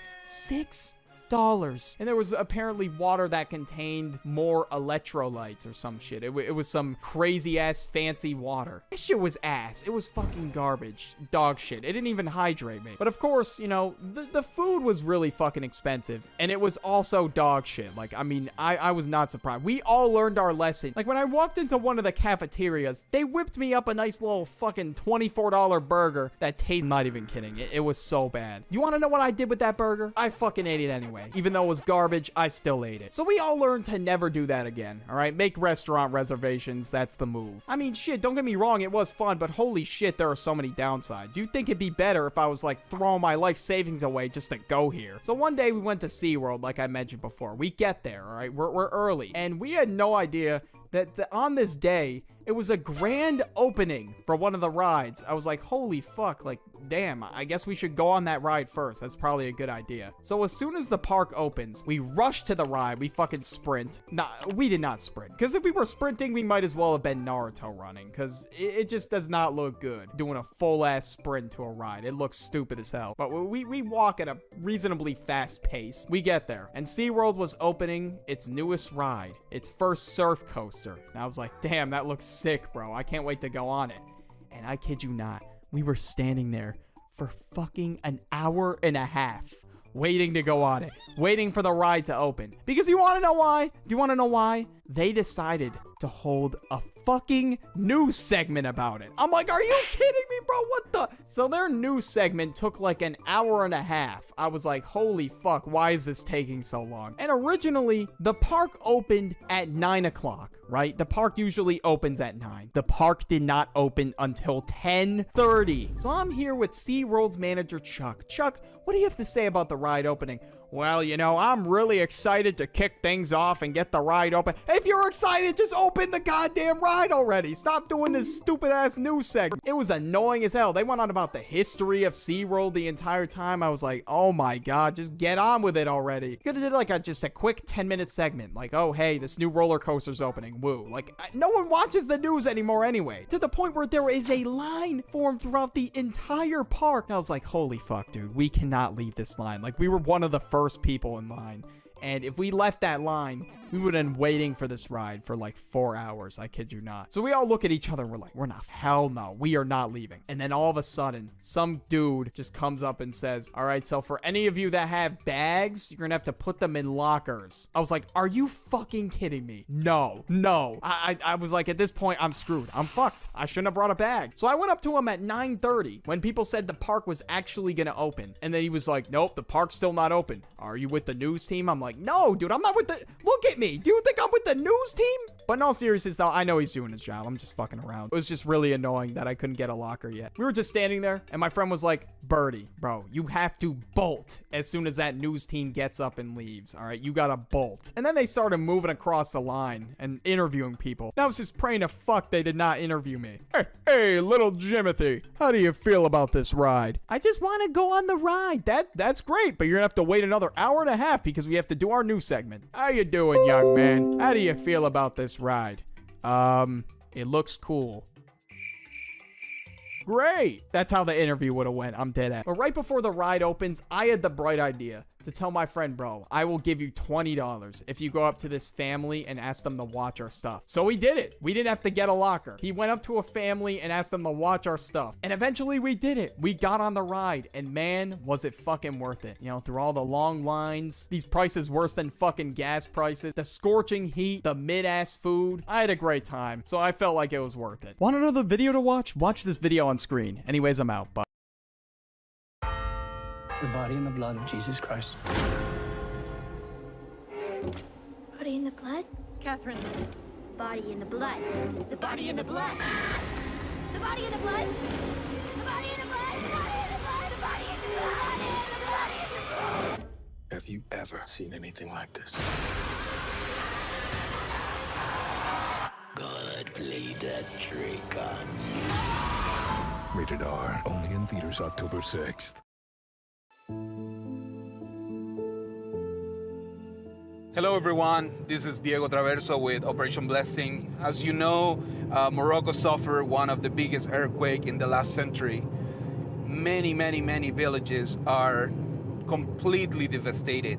Many lives have been lost, and hope is not there. So that's why we are here.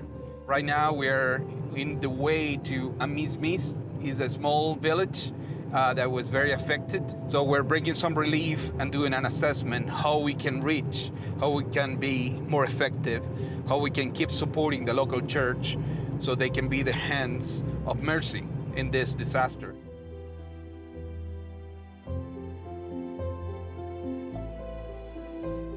And this is one of the villages that haven't received any help in the last 60 hours after the earthquake happened here. Together with the local church of Morocco, we are helping these families here. We are assisting with water, with blankets, with milk, bread, and some other supplies for the families that are so needed. In the next couple of days, we're going to be visiting more of these towns like this. We need your help. We need your support so we can reach out farther. Without you, our partners of Operation Blessing CVN, we can't do anything. We thank you for being with us in prayers. We thank you for your donations. And we want to encourage you to keep praying for the people of Morocco and for the team of Operation Blessing on the ground. Thank you so much.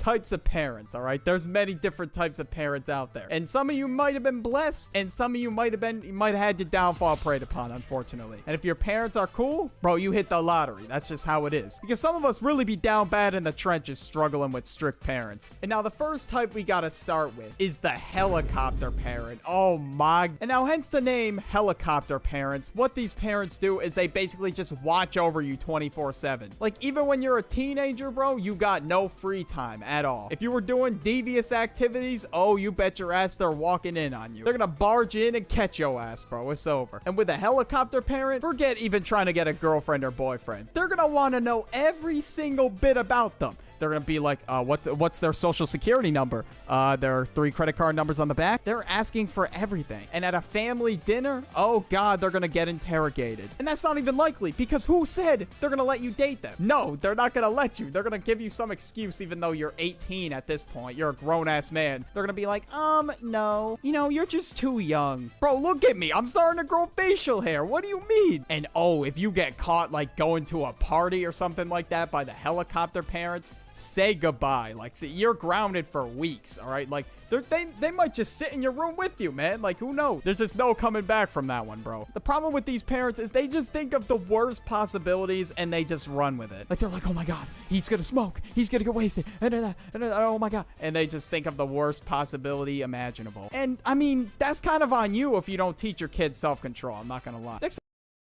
Performance and efficiency in harmony. Engineering meticulously crafted for responsiveness, acceleration, and confidence. The Mazda CX-90 plug-in hybrid. Adobe Express Desktop just came out with a ton of new features, and if you're a content creator, you need to listen up. Adobe Express is offering new video creation tools where you can make TikToks and Reels instantly. If you don't have a fully formed idea quite yet, you can use one of their templates. They also have stock video and audio options. If you're trying to collaborate on a project, there's a lot less back and forth. You can share your projects, co-edit, all in one place. Adobe Express even has its own AI image generator. You can make original photos just with a description and a simple click. Try them out. I can't wait to see what you make.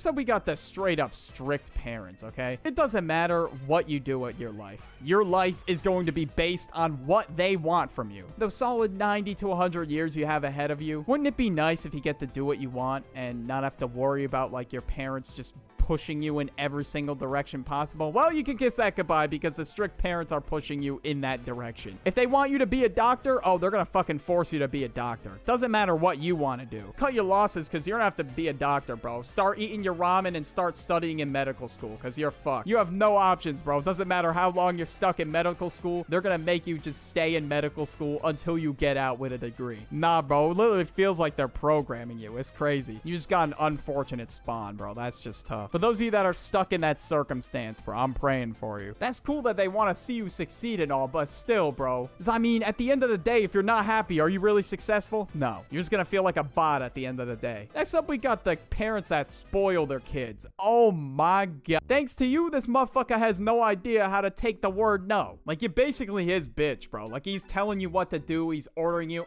Mom, get me the iPhone 14 Pro Max with 250 gig. That's why they let a little Timmy boss you around. Personally, that could never be me. Listen, bro, you just can't get anything you want out of the blue. That's what you gotta tell him. Like, shit costs money. I got bills to pay. Fuck you and your stupid iPhone. You're not getting it. All right, maybe that's a bit too far, but oh well. And even if you try to make a compromise with him, like, oh, I'll get you the 12 or something like that. It's a little less expensive, but you'll still have a phone. He'll be like, no, I want the 14. And these parents give in until he stops crying. But listen, you gotta let him tire out. Like, eventually he's gonna stop crying, right? You gotta let him cry until he just gets himself tired out. Because that's what's gonna happen in the real world. If he starts crying, no one's gonna go to help him. Like, if he's 25 years old, he gets his first job, and he starts crying in the office, no one's gonna go help him. No one's gonna do anything for him. These parents don't know what the fuck they're doing, bro. I'm not an expert of parenting by any means, but just based on experience, I think I can safely say that this has gotta be the worst type of parent. Next up, we got the soccer moms. Oh my god. Now these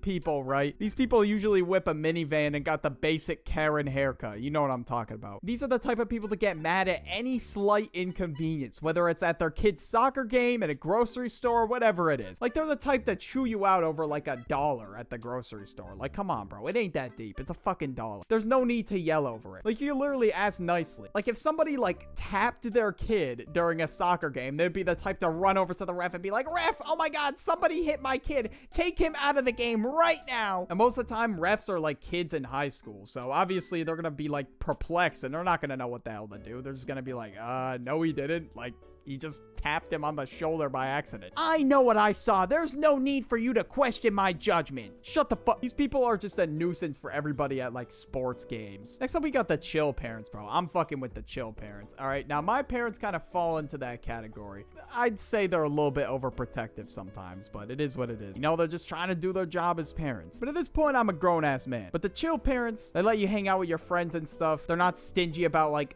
it's a school night. You can't do this. Like, it doesn't fucking matter if it's a school night, bro. Like, who cares? Like, as long as you're back by the time you go to bed, who fucking cares? That's just painful, bro, if you can't even hang out with your friends during the week. The chill parents are just goated like that. They care about you, but they're not fucking helicoptering over you, which is nice. You can actually get some free time, and you don't have to worry about them watching over you 24/7. These parents actually understand, you know, you get older, you're gonna need more space. That's just how it is. And they let their son or daughter choose their own path, and they just give them advice, which is really nice, rather than just, like, forcing them to do something. Now, next up, we got the absent parents. parents. These parents are like never around. The poor kid's in the house just by himself. Like, you know, you want someone to spend time with or talk to. The parents are never really around. They're just like, yeah, I'll allow you to max out my credit card. I'm gonna be in Paris for a month. Like, come on, bro. Don't get the milk like they want to see you, big dog. There's no need for you to go all over the map and like not even see your son or daughter. That's just messed up on another level, bro. Next up, we got the photo taking mom. And now my mom fell in this category, bro. I'm not gonna lie. Now this one's relatively harmless, but it's kind of slightly annoying sometimes. I'm not gonna lie. Like, do we gotta take a photo like every second? Like, oh yeah, we just arrived at your graduation. Let's take a picture. Oh yeah, we're leaving your graduation. Let's take a picture. Oh yeah, you're getting ready for your graduation. Let's take a picture. Yo, chill. Like, bro, like your mom friends on Facebook don't have to see every moment of my life. Thankfully, she doesn't do that now, but I mean, maybe sometime. But all I remember is I'd have to take a lot of fucking pictures back when I was a kid, and it would really annoy me. And I wasn't exactly photogenic either, so sometimes we spent upwards of like 10-20 minutes trying to get the perfect picture. Next up, we got the parents that try to be trendy, like way too hard, bro. Like, it's just annoying as hell. Like, they can just walk up to you out of nowhere and just start using Gen Z lingo. And I mean, to me, man, that just makes me want to fucking facepalm so bad, bro. It's just really cringy to witness. And especially when they try to do it in front of your friends. Oh my god, that shit's annoying as hell. Like, yeah, man, that theme park was lit. No cap, right, guys?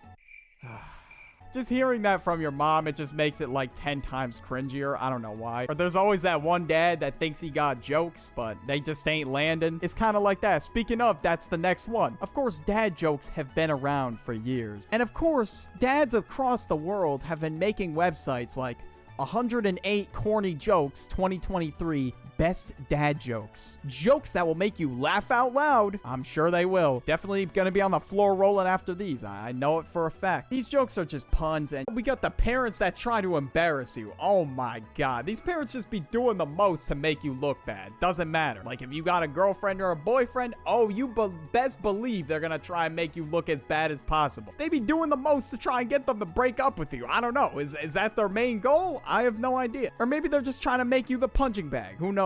Doesn't matter what their intention is, it's still kind of tough. They want to make you look so bad in front of everybody, but you damn well know that it ain't the truth. Next up, we got the opposite. The parents that hype up their kids. Like, they brag about them everywhere they go. Like, they're practically your hype man, bro. So, hey, I mean, I appreciate it. I'm not gonna lie. But there's no need to make me seem like the greatest, bro. I'm really not, all right? Like, I'm just doing what I gotta do on a daily basis. I'm not the next coming of Jesus Christ, but thank you for the compliment. Watch some videos on the end screen. I'll catch y'all later. Peace. Heat and spice. Nice.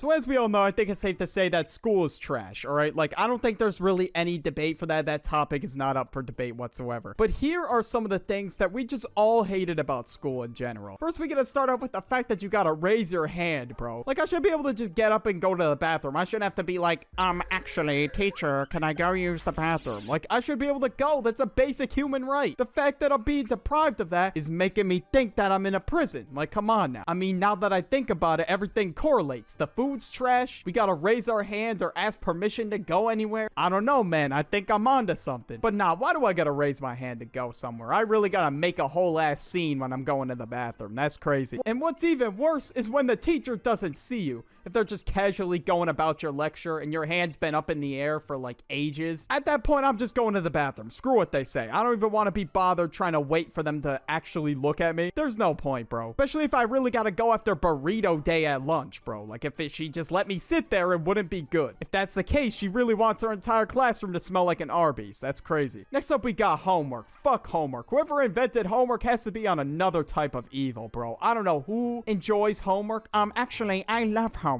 It retrains your knowledge. Bro, shut the... I'm not trying to do more school when I get home. I already did 7 hours of school for the day. I'm practically tapped out. I'm hanging up the hat. It's over. And if I do, my brain's just gonna be fried 24/7. And if I do, especially if I get like hours hours of homework at night, I'm gonna be overstimulating myself with knowledge, and it's not even gonna help my brain at all. There's really no point to it, I'm not gonna lie. Now, next up, we got the classes, of course. A lot of the classes were useless. I mean, sometimes gym class was fun, but sometimes we really had to do like a shit ton of push-ups and conditioning, and it was just really annoying. I'm a high school graduate, and I can say that most of the classes I haven't even used in my entire life. Personally, I really don't see a point in taking geometry. Like, seriously, I don't get the fucking point of this. We had to learn some goofy-ass formulas. Like, what the hell is this? Or calculus? Like, fuck calculus. Like, seriously, it got to a point where math was in an entirely different language. Bro, that shit might as well have been hieroglyphic. Next one we got, yeah, this one's really specific, but it's definitely happened to all of us. Where the teacher bends down to help another student and her fucking ass is in your face. Nah, you're crazy for that. I'm not trying to look at some old lady ass, bro. And if I see some of y'all in the comments that say, hear me out, nah, you down bad for real. And why would she always take forever, too? Like, I had to just awkwardly look at my desk and look at the drawings and beautiful art that people created. Wow, this is a nice drawing of an eggplant on my desk. Interesting. And who the fuck had the time to draw SpongeBob in a single class period? That's crazy. But yeah.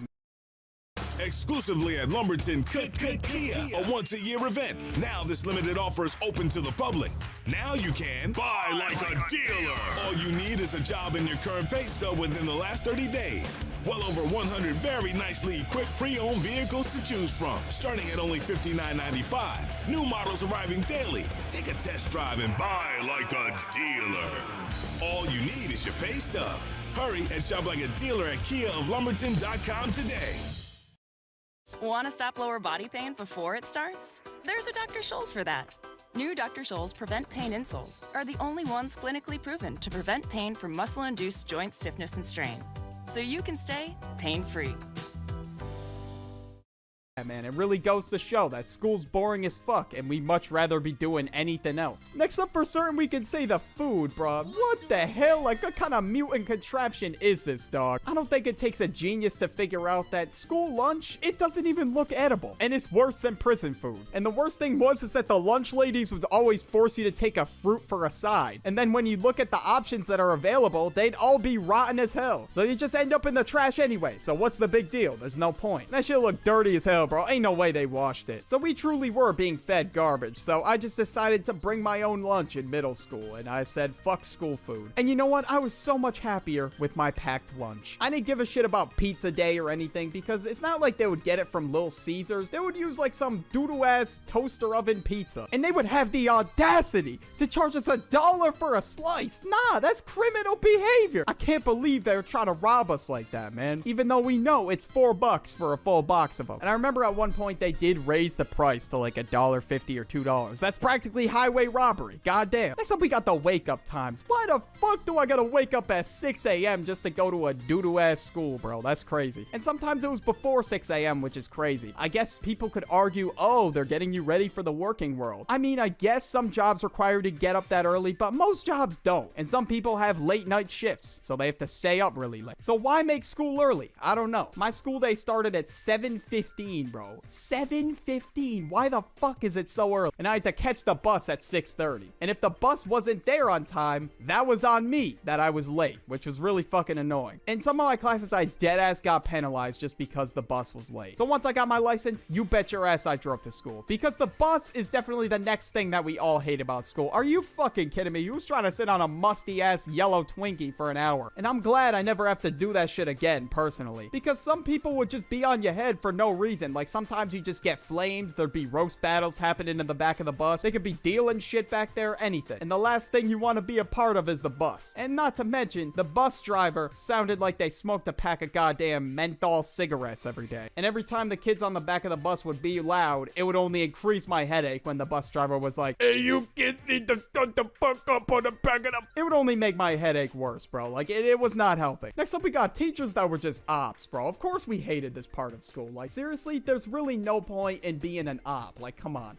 And I guess these teachers have some sort of power trip, and they're really out here doing the most to try to be your worst enemy in school, bro. Like, I'm not trying to have beef with an old head. That's crazy. But apparently they want the smoke for whatever reason. I don't know. So let's go, bro. I'm not letting anything slide. I want all the smoke then. Throw these garbage ass assignments at me. Do whatever the hell you want to handicap my grade. But bro, I'm still passing your class. I'll find a way. I'll do what I can. Everything in my power to never see your bitch ass again, bro. And it's crazy that these dudes think they're like like elite level bosses. Bro, you literally are in a school. I'm just gonna say it now. Teacher salaries are dookie, and they most likely hate their job too. I don't know why they would settle for that. The only thing they like about it is they have power over kids. Yo, that's weird. We don't need a pause after that. Next up, we got bullies and like these douchey popular kids. Fuck them, bro. They really think they're above you just because they're higher on the social hierarchy than you are. And once high school's over, their popularity's never gonna see the light of day again. So I don't know why the fuck they're out here thinking they're like a big baller. Like, there's no need to pick on someone who's lower on the social hierarchy. Like, there's no fucking point. If anything, that just makes you look pathetic. They're trying to assert yourself as dominant in a high school. I mean, we're all in the same place, for God's sake. We're just trying to get through this shit at the end of the day. Even if they were a furry, I wouldn't pick on them. I mean, I guess you do you. I think it's weird personally, but I'm just gonna mind my business. There's really no point in starting beef. Like, why? Next up, we got the standardized test. Now, of course, these standardized tests did not assess knowledge whatsoever. It was kind of just like how good you are at test taking. That's really all it measured. And obviously, if Gen Z's got the attention span of a goldfish, a lot of us are not good test takers, myself included. If I can't even pay attention to myself recording a video, ain't no way am I a good test taker. That's just not happening. And plus, some of these standardized tests would be held on Saturdays, bro. Like, nah, bro, I'm trying to enjoy my weekend. And not to mention, just tests in general were really annoying. A lot of teachers wouldn't even give you like a study guide or just like an idea of what to study. They'd just be like, nope, you're on your own. And they'd say like, yeah, just study the entire year's worth of material in one night. Like, how am I even supposed to do that? At that point, I'm just gonna cheat and risk it all because I'm not gonna be able to remember that knowledge all in one night. There's no way. Next up, we got teachers' pets. Oh my God. I don't know what it was about these motherfuckers, but they just annoy me to no end. Now, I get it. Everybody be doing the most to try to get good grades, but these kids just took it to a whole nother level. Like, they'd rat out the whole class for not doing their homework. They'd be like,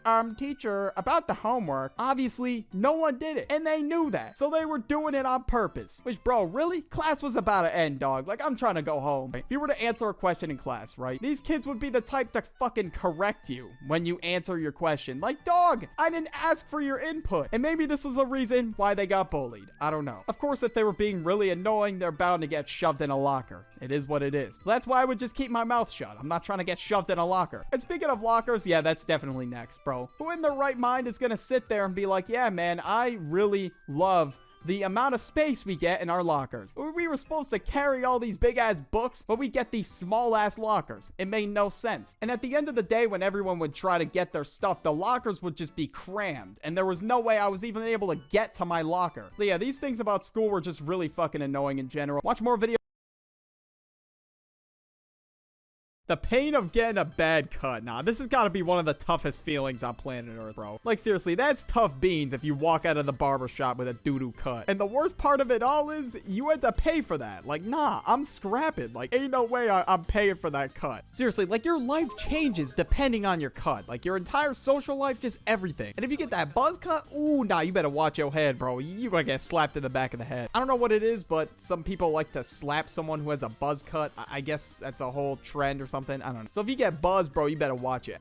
Like, if someone's like, damn, I messed up, bro, we gotta go bald. It's over for you. Every dude in that school gonna be slapping the back of your head, bro. Like, come on. I think, you know, as the Wordy family, we need to know who is hiring these people, bro. Like, bro, I'm not trying to get the Squidward's house special, bro. Like, ain't no way. What the hell is this? Like, I've never heard somebody in that barbershop walk in and say, hey, man, give me that Peyton Manning. Like, nobody has ever said that in their entire life. And I know for certain this dude did not just say, yo, give me that pineapple cut. Like, what the fuck is this? Like, personally, I wouldn't let that disrespect slide. Like, who is letting a barber on TikTok cook ramen in their hair? Like, who is this? Why is he cooking ramen in this dude's hair? And most importantly, why is he eating it, bro? That's fucking disgusting. You don't know what is in that dude's hair, man. And now, personally, I am a connoisseur of bad cuts, I would say. I've experienced a few bad cuts throughout my life, and it was just an unfortunate tale for me. Like, me and my brother, the Duck, we both got screwed over. Like, we both got some dookie cuts. And it was just unfortunate, bro. Like, my entire social life was just destroyed, bro. Like, it was not looking good for me. And after we got these cuts, we're like, okay, we need to find a new place to go, because clearly this ain't working out. The cuts are just not doing it, bro. If my dad gotta shave my head when I get home, like, clearly there's something wrong. Like, my dad shouldn't have to be saying, damn, we messed up, gotta go bald every time I get home. Should be like, yeah, I like your haircut. Nah, damn, bro, you gotta go bald. That barber gave you a shit cut. So this is the beginning of my bad haircut adventures, right? So I went to this place, I guess we'll call it the G's Cuts. My brother called it that in his video, so we're gonna use the same name. And there was this dude that would cut my hair sometimes, right? And he had an eye patch. You know, there was quite the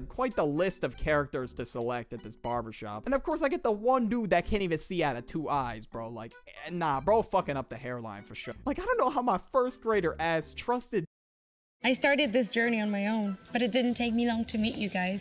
And now I found a place where I belong. I found my friends. Yeah! Seriously though, if you do ever need a hand, I'm always happy to help.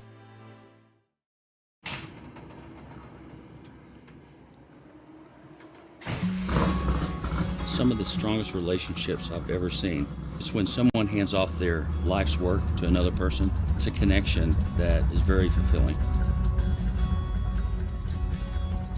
I've always been a car lover.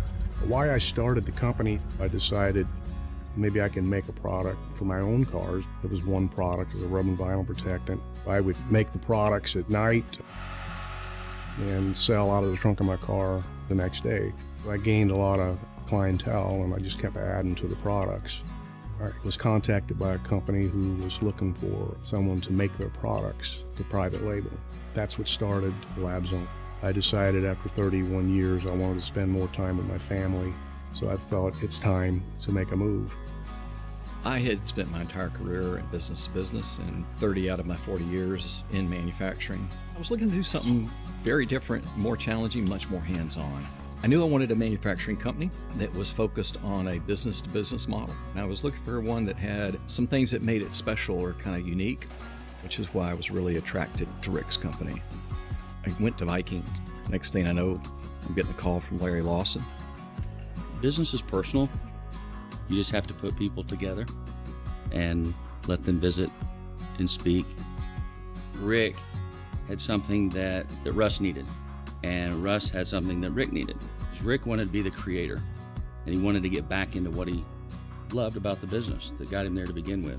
Russ was the operational guy, and Rick didn't want to do that anymore.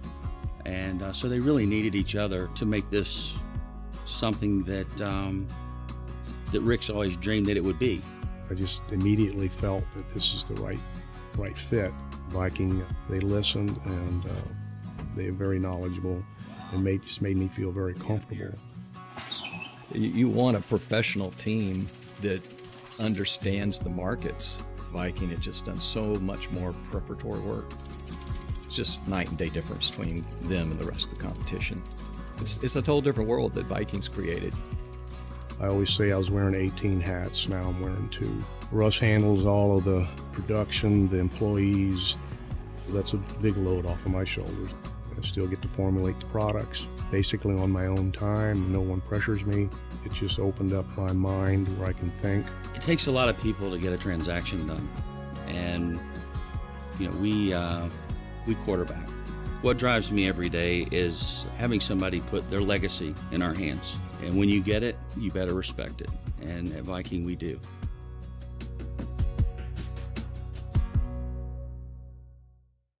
This dude who can't even see out of 2 eyes with my beautiful precious hair. Nah, my hair was goofy at the time, and this is why I had 0 riz back in the day. I think it's just because like my hair was just ass. Like your boy kind of has a 5 head, all right, so I gotta keep my hair a little bit longer on top. It's an unfortunate situation, but hey man, it is what it is. So I sit in the chair and this dude starts cutting my hair right by his setup, like with the shears and everything like that. This dude had like an ashtray, and it was just oof, because this dude kind of reeked like cigarettes, man. Like bro, I already know bro was having like 50 smoke breaks during his shift. I mean, in my first grade mind, I already knew smoking was bad, but I didn't say anything to him. And I trusted this dude to cut my hair. That's insane. But let's just say when he cut it, it looked something like this. So it just destroyed my social life completely. Now, my hairline was doing zigzags, tap dancing and shit. Like, it was crazy. It could have been worse, bro. It could have looked like Moses just parted the Red Sea on my head, bro. Now, of course, I didn't care about the bad cut. I didn't really even notice. Like, I didn't really take any particular notice to it, but of course, now later in life, I'm like, damn, I had a dookie cut. Just looking at me in pictures, I'm like, yeah, this cut's ass. All I cared about was getting the lollipop at the end, bro. The G's cuts had some lollipops on the front desk, so obviously I was fucking begging my mom to get one. But of course, my mom was like, no, get your hairline fucked up first, then I'll give you a lollipop. But that was enough compensation for me for my hairline getting fucked up at the time, because I really didn't care that much. But fast forward to 2nd grade, bro, the cut just got even worse, all right? And this time I went to my grandma's house, and she really had the setup, bro. Like, she was really serious about cutting hair. Like, I just went downstairs in her basement, right? And she had like this whole haircut setup. I'm like, god damn. And now obviously I'm not gonna blame her here because this is not her fault at all. This is my fault because I didn't know how to cut hair. Why am I telling her what to do? I don't know. And I told her how I wanted my hair cut. And let's just say it was so fucking disproportionate. It was bad. Like, it was fucking brutal. Like, my dad had to shave my head when I came home, bro. Like, it was just embarrassing. My dad set up a little chair and everything the goddamn time being. Because I gotta say, I have never worn a hat so much in my entire life. I wore a hat to bed, I wore a hat in the pool, I wore a hat everywhere. Like, I wouldn't be surprised if I start losing hair at age 20. And if I start losing hair, I'll be like, fuck, I know why. I shouldn't have wore a hat so much in the 2nd grade. It was this goofy hat with my baseball team on it. And that hat has seen better days, man. It looked like it'd been ran over in a few alleyways. Like a homeless dude picked it up and just started rubbing his ass on it. Pause, I know that shit was weird as hell, but you get the point. The hat has seen better days. And when I took it off, it reeked, bro. Like, whoo, goddamn, I was musty. And now I have a third cut story, which was really bad, all right? And my brother forgot about this one in his video, so I'm telling it. We'll call it ass cuts because they really did give Dookie cut. It's a taste of fall, a day not to miss. It's a touch of that and a bit of this. Werther's Original Limited Edition Harvest Caramels, made with real butter and fresh cream. Discover the original fall flavor. It's more than sweet, a little piece of bliss. Cuts, all right? It was bad. So pretty much the entire premise of this place was you would wait and then get a haircut really fast. Like, they really lined you up in like 5 minutes. Like, that was their whole slogan. What I guess they didn't realize is if you rush the cut, it's gonna be cheeks. Like, I'm not trying to go home with an assassinated social life, man. Like, that's not happening. So I sit down in this chair and it feels like I'm waiting for ages. And I kid you not, I had to wait 40 minutes for this haircut. So I'm like, this haircut better be worth it. Like, this better be the best haircut I've ever gotten in my entire life. And my dad was there too, and he's like, what the fuck is taking so long? I'm like, I don't even know. Like, this is supposed to be like Speedy Gonzalez haircuts here. And of course, when it comes time for me to get the cut, I get this dude that looks like he's in his 20s. And what was unfortunate for me, it doesn't look like this dude had much experience, all right? It looked like he was kind of new to the job. Like, if ass cuts had a 40-minute wait, like, that meant they were up to the ass in customers, and they were really busy. So they really just hooked me up with a rando, and they were just hoping I would get a good cut that day. And they might have just threw a noob out there and were like, go cut this kid's hair. I guess that's what happened. And now, of course, like, the haircut in itself wasn't like super terrible to the point where I would have a shit social life, right? But I asked for a little bit off the top and cut the sides a little more because they happen to grow a bit longer than the top of my head. And you will not believe what this dude did. He gave me a buzz cut. I'm like,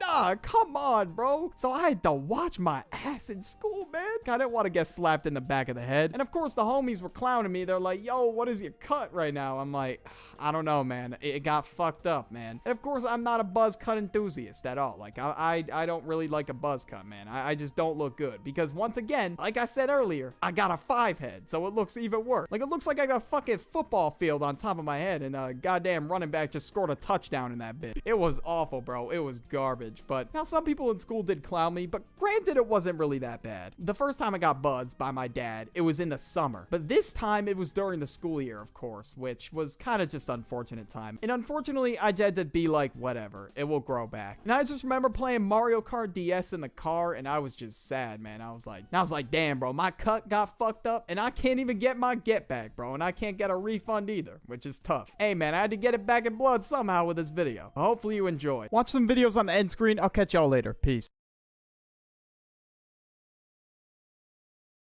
Undeniably elegant, unbelievably powerful, unmistakably Mazda. The first ever Mazda CX-90. Whether you're a professional video editor or you literally started yesterday, you can make social first edits in literally seconds. So in the newest version of Adobe Express Desktop, you can select from a bunch of different templates. You can add stock video, you can add your own video, you can add text, you can even animate it. I'm a content creator and freelancer, and my go-to is Premiere. Don't get me wrong, I love Premiere. But Adobe Express has seriously shown itself as the quick and easy option.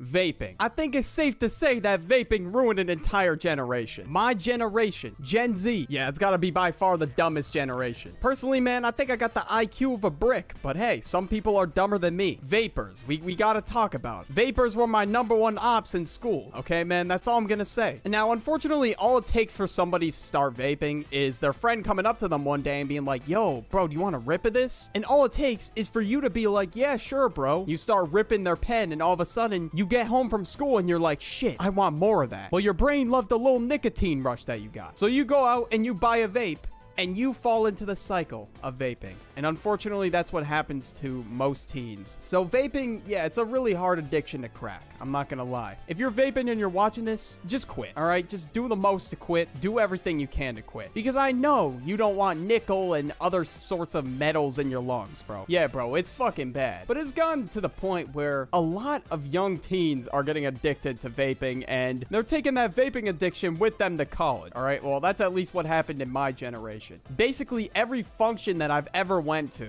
like in college, right? There were always kids vaping, and the room was just hotboxed. Like, I couldn't do anything about it. Like, I genuinely couldn't breathe, bro. Like, I had to step outside for air. Like, that's crazy. Like, is it really that difficult to go, like, 6-7 hours without it? Like, I don't think it's that difficult. And if you can't, you're really down in the trenches, bro. Like, you gotta really fix this addiction that you got. Every time I'd walk into a function, bro, it'd be hotbox, and there was really no way for me to get out of it. Like, every time I went to a club, a college party, or just anything like that, hotbox. Even if I walk into a classroom, I smell nicotine. Like, there's no winning for me. Or even sometimes when I'm hanging out with my friends, bro, they're all passing around a goddamn Nick stick. I'm like, are you kidding me, bro? I'm gonna have to breathe in nicotine in this fucking car. God. And to be honest with you, some of these vapes just be dookie. Like, how do you even hit this shit? Like, it just smells like ass. So I don't understand how another human being could hit that. So unfortunately, vaping has been everywhere. And a lot of kids in college are addicted to it because they started really young and they can't get off it. And some of you in the comments might be like,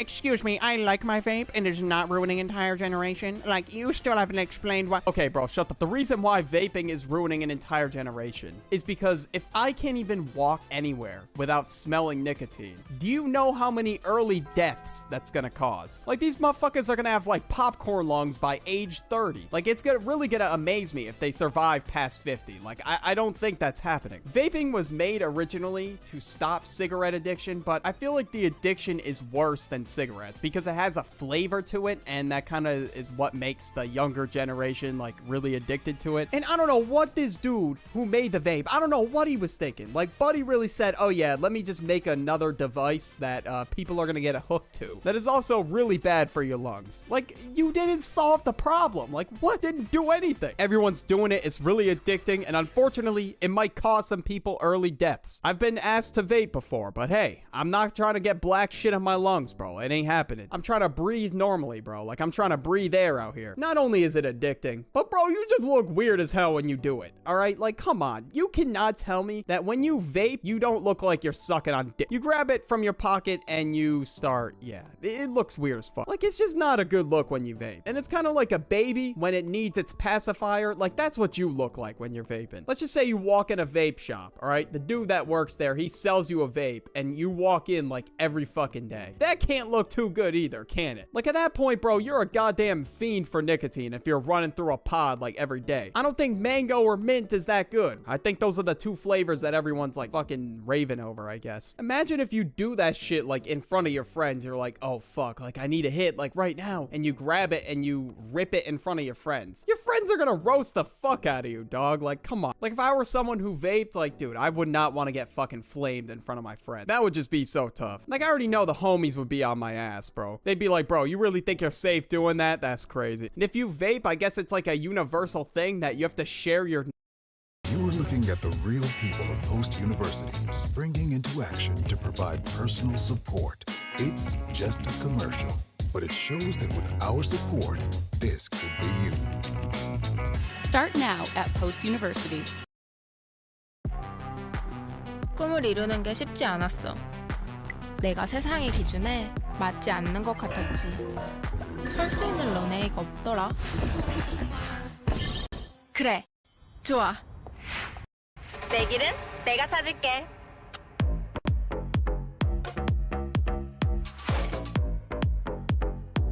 내가 만드는 내 인생이 좋아.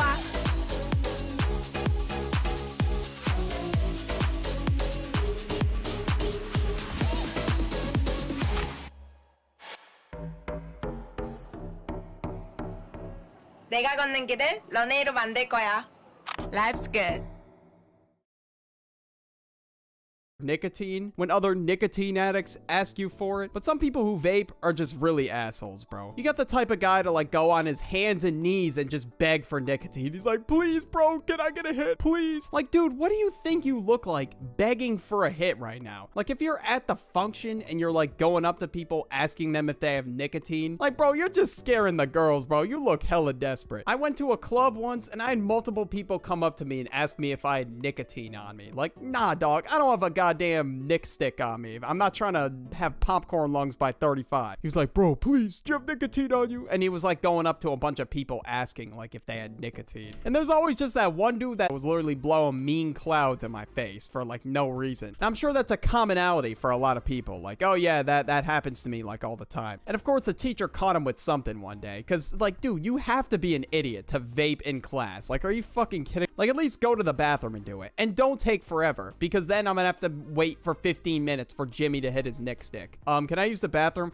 No, actually, you're gonna have to wait 15 minutes. Jimmy's still in there. Like, fuck you, bro. I gotta piss. Like, why are you taking forever? Let me go, or I'm gonna start peeing in your goddamn trash can. And when I get into the bathroom, I run into some more vapors. Not a surprise. Like, I just go into the bathroom, and I think I told this story in a video before, but basically there were vapors who were just hitting their vapes. I sit down on the toilet because I realized at that point that I had to take a shit. And before I walked in the stall, they asked me if I want to hit. Yeah, the next type of guy is the wanna hit guy. Like, no, dude, I don't want to hit. And this gotta be the reason why vapors are my #1 ops in school, seriously. When I said no, they started making fun of me, walked out, and shut the fucking lights off on me. So I had to take a shit in the dark. Like, that is just tough beans, bro. Like, seriously. Like, why couldn't they just do their thing and be chill? Like, come on. I mean, I don't agree with the fact that they're vaping, but could you at least not shut the lights off on me? I'd like to wipe my ass without a flashlight, you know? That'd be nice. When the teachers would catch these kids, oh my god, they would act like it's the end of the world if their vape gets taken away. I'd overhear some kids talking, they'd be like, no, bro, Miss Jenkins took my vape, bro. Whatever am I gonna do? Like, okay, bro, it ain't that deep. And we all know that Miss Jenkins is chiefing on that vape on the low. Like, I don't think that would surprise anybody. But now I figured I'd dedicate a section to this video to teach you, yes, you, people that are addicted to vaping watching this, how to quit. First step is lock in. All right, you gotta lock your ass in. You gotta be like, I'm never touching this fucking thing again. And you gotta give yourself like a punishment if you take a hit, like 20 push-ups. And you try to keep progressing and progressing. And now a lot of your friends are gonna tempt you into vaping again if you're around people who vape all the time. You just gotta tell them, nah, bro, I'm good. I'm trying to get off this shit. And if they tell you one hit won't hurt, and for all we know, it could hurt, and it could get you back in your addictive loop. And if you take that hit, you fumbled the bag. You fucked it up. Like, now you're back. You're back to where you were. Because in your brain's gonna be like, oh, you should go buy a vape again. And it's just gonna keep telling you excuses as to why you should vape again. And most people eventually cave and buy another one. And if you don't, well, good job. And all you gotta do is just get through the painful ass withdrawals. That's it. They last about like 2 weeks. If you get addicted again, you're gonna have to go through the withdrawals again. Like, who wants that? Nobody. So trust me, if you quit vaping now, you will thank yourself in the future, and your lungs will thank you for certain. And a lot of people in Gen Z, they don't know how to break the addiction because they don't really have any self-control. Like, you have to tell yourself what you're putting in you is trash, and you just need to get rid of it now. And hey man, watching this video is a start, getting that thought process through your mind. Hopefully you take my advice and quit. Good, because you really should. If not, oh well, that's on you. Whatever. Check out the videos on the end screens, and I'm out. Peace.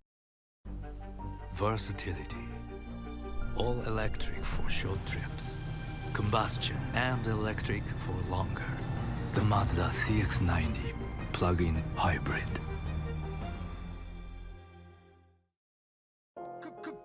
Yeah. Boom on the beat, Yeah. nigga. Beat, nigga. Beat, Yeah. Yeah. Holy. Yeah. Late night on the gram, and I'm looking for some back. If I miss my blam, then you know I'm coming back. I don't do the slams, I'm on, you won't get it back. Pussy, this the jam, pussy nigga, play it back. Late night on the gram, and I'm looking for some back. If I miss my blam, then you know I'm coming back. I don't do the slams, I'm on, you won't get it back. Yeah. Pussy, this the jam, pussy nigga, play it back. Most these niggas won't be hanging with me if Raymond was free, cause he'll punch a nigga out just for thinking it's sweet. Make a scream free and be flocked while I'm spanking the cheeks. You could look me in my eyes, it ain't no faking with me. My daddy caught cancer when I was in jail and I fell straight to my knees. A money maker squad, I was taught to take what I need. Under this ring, it's a hammer, bitch, I'm Triple H. Since about everybody and their mom can access the internet, there's a lot of people on the internet, lots of different types of people. And of course, some of these people are bound to be hated, no matter what. Even if they really didn't do anything that bad, of course, people are still gonna hate them. Or of course, they could have committed some devious level act, and obviously that would cause them to be hated by the masses. So today, I'm gonna be going over some of the most hated people on the internet. Let me know who you guys think is the most hated, but for right now, in my opinion, I'm gonna start off with the least hated that I have on the list. So we're gonna start off with Ice Spice. Now, Ice Spice, a lot of people love her or hate her. There's like really no in between. That's kind of how I feel about it. A lot of people love her for certain reasons, and a lot of people just think her music is trash, you know, which is fair enough. I mean, I sure as hell am not listening to Bikini Bottom on repeat, bro. Like, I'd really have to be down in the trenches to be listening to Ice Spice, bro. Yeah.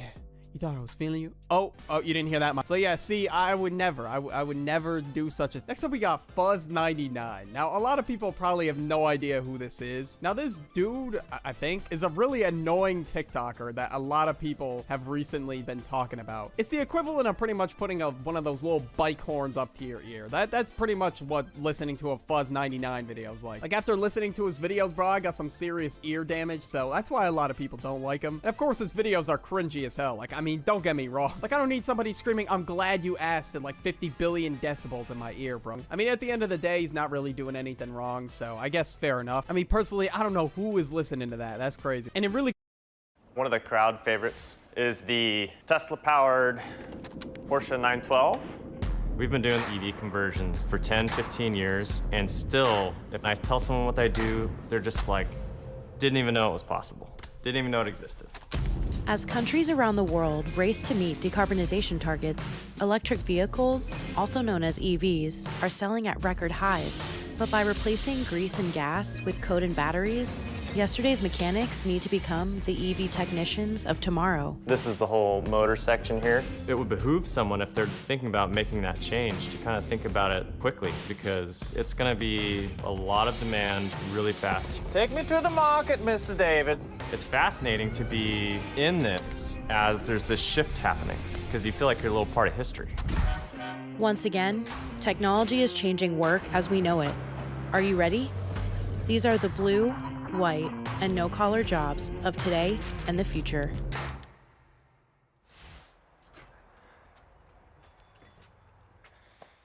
All right, here we are at Zelectric. This is, the front office is electric, and in back you see all these fine German cars. This is where I spend about 2-3 days a week just helping with the conversion process, training people, doing hands-on labor, and even some CAD design stuff.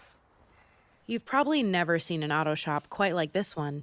It specializes in converting classic gas-powered cars into electric vehicles, making Trent Wansley a rare breed of mechanic. I went to school to be a mechanical engineer and have always been just fascinated with cars. I would say professionally, I've been doing conversions and electric powertrain stuff for 8 years. People want that electric drivetrain, but in something that's very unique. There's a good chance over the past year you've been noticing more and more EVs on the road. In 2021, EV sales grew by 85% in the US. While these classic car conversions are a bit niche, it gives us a window into what the future of auto repair shops will look like. Right now, I need to solder in a resistor across what's called the CAN bus network. Being an EV tech is a lot cleaner. You're not dealing with as much grease and fluids and fumes and all those things. Electric vehicles also have a lot less parts. Tesla's drivetrain has about 17 parts, whereas most gas-powered cars have about 200. See what some of the hard data looks like coming through here? But their complexities lie in the software and the battery system. We're not adding a lot of complexity to these cars, but if you accidentally touch a couple big cables together, you could absolutely kill a $20,000 battery pack. We'll say a little minor fire. Wiring more simple. We're getting closer to where it's accessible for everyone.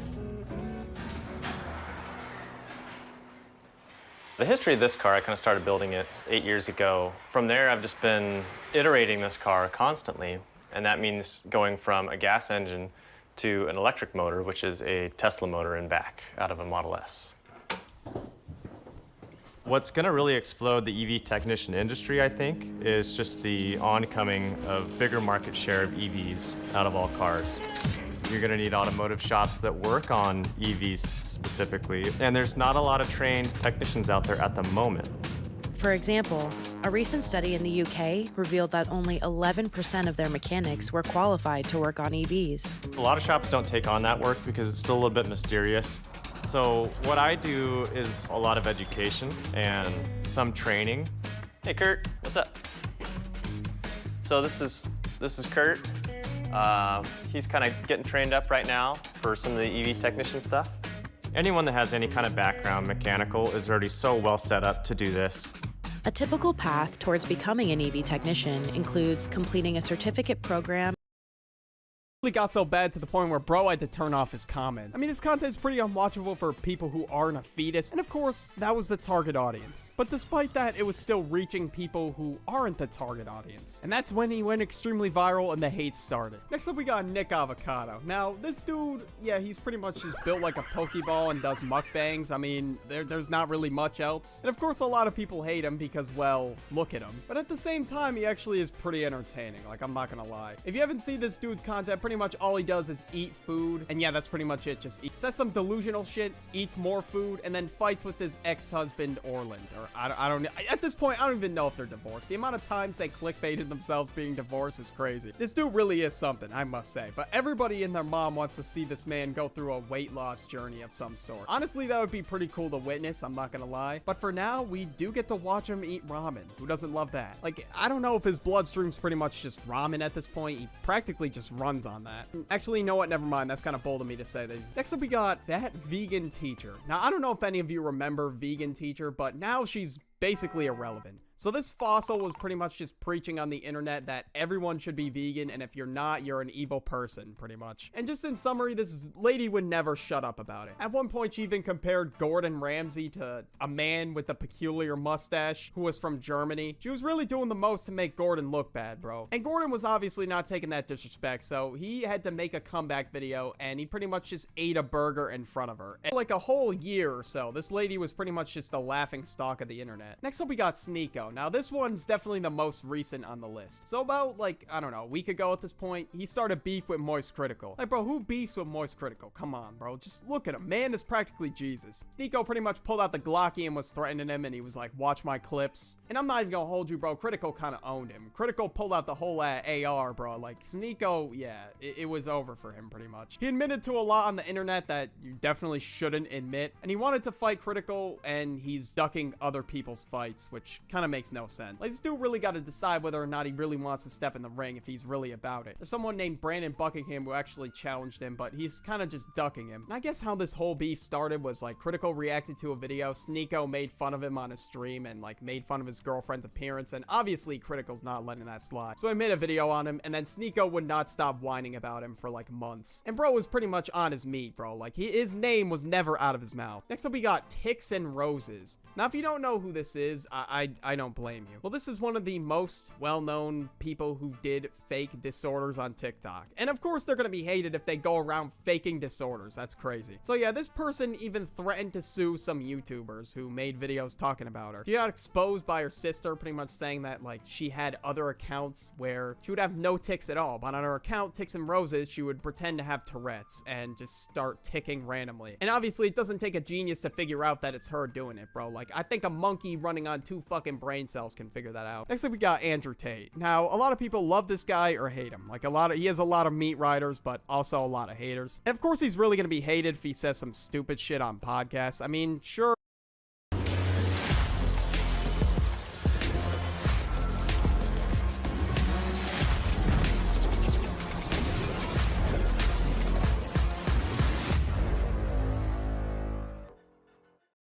Raising the Champions League trophy on Paramount Plus means becoming champion of champions. And the battle for Europe is wide open with new Italian threads for Captain America. Soccer superheroes striking at will. Arsenal and United back in the dance. And everyone gunning for the boys in blue. What a goal! Winning this tournament turns stars into legends. Unbelievable! All streaming live on the home of the UEFA Champions League, Paramount Plus. Sure, some of the stuff he says is good, but it's pretty obvious. Like, go to the gym, stop vape. I mean, it's pretty self-explanatory. But he just says some pretty outright stupid shit sometimes, and that's why a lot of people don't like him. And he's definitely doing this for media attention, I'm not gonna hold you. His name really got out there on TikTok, and that's kind of why he really became hated. So we got Kanye. Now, a lot of people don't like Kanye for a very good reason. I mean, he practically supports the man in the peculiar mustache, so obviously people are not gonna like him. And bro's been going insane for what, like, I don't even know how many years at this point. And he even ran for president, and somehow people voted for him. I don't know how that's even possible. People really thought he had the mental capacity to be the president, bro. But yet people still voted for this dude. I don't know how that's even possible. When it comes to Kanye, I like to separate the art from the artist, because bro made Graduation, My Beautiful Dark Twisted Fantasy, and College Dropout. Like, come on now. He really did make some classics, but unfortunately, yeah, the person behind the classics isn't a great person at all. Now, next up, I'm sure a lot of you are expecting him to be on the list. We got Dream. Oh my. When he did his face reveal, bro, so many people were on his head. It was tough. I mean, he is an average looking guy, all right? I'll give him that. But nah, people on Twitter really didn't. Foul. That's tough. Imagine being compared to the Clash of Clans Goblin when you do a face reveal. That is unfortunate. And of course, under light of recent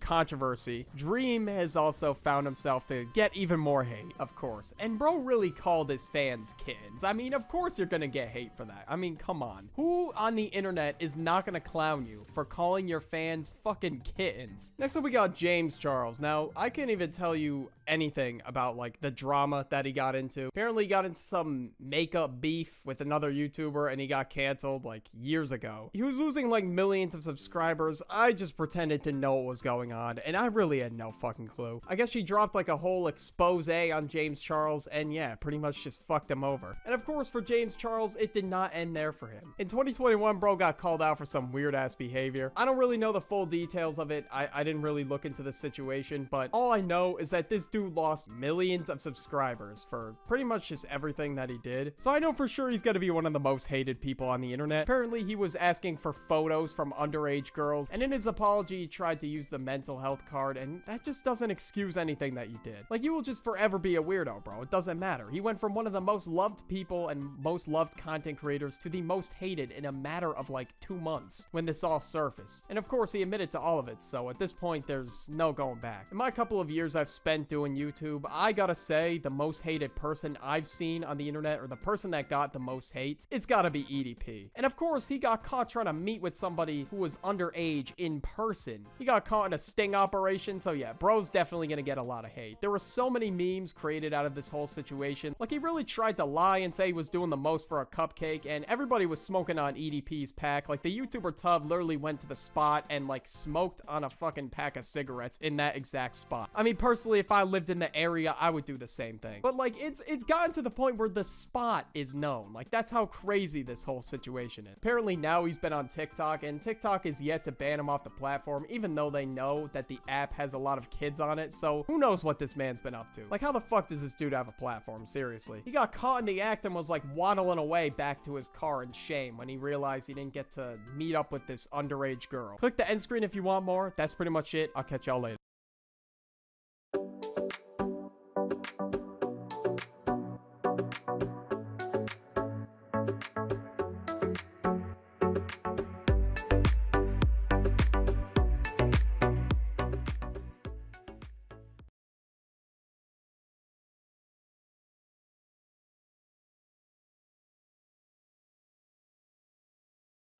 Undeniably elegant, unbelievably powerful, unmistakably Mazda.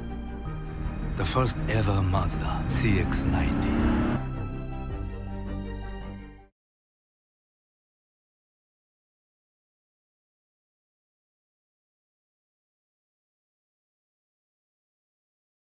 Alright, so I think it's safe to say that these cartoons changed me, bro. Like, I'm just not the same anymore. They changed me both in a good way and a bad way, alright? Like, I mean, despite the shows were really entertaining, some of them just really scarred me for life. And I think some of you might already know what shows I'm talking about if you grew up in the 2000s and 2010s. And as some of you may know, I grew up like kind of half in the 2000s, half in the 2010s. And of course, I was someone who would watch a lot of TV. It was basically all I did back in the day. Like, my parents wouldn't be home to watch me, so what would I do? I would go to my grandma's house and she would watch me and I would just watch TV. In summary, I was a fucking bum. But I was also like, I don't know, 5 to 10 years old. Now, I think it's safe to say that we gotta start off with Courage the Cowardly Dog. I love this show. And despite me loving the show, there were some moments in the show that really fucking scared me. Now, the plot of the show, basically every episode, something scary would happen, so Courage would have to stay 10 toes to protect like the people who owned him, which were Eustace and Muriel. And apparently they couldn't see like any of the monsters, I guess. I don't know what the fuck was up with them. Maybe just old age or something. So Courage had to do the most to keep the farm safe, bro. He was not gonna let it slide. He was gonna have to scrap with these monsters if he really had to. And Courage, of course, would come across some really scary faces. Like this one, bro. Tell me not, if you watched Courage the Cowardly Dog, that gave you nightmares. Like, come on. That shit had me pissing myself at night. Like, I wouldn't even get up to go pee because if I did,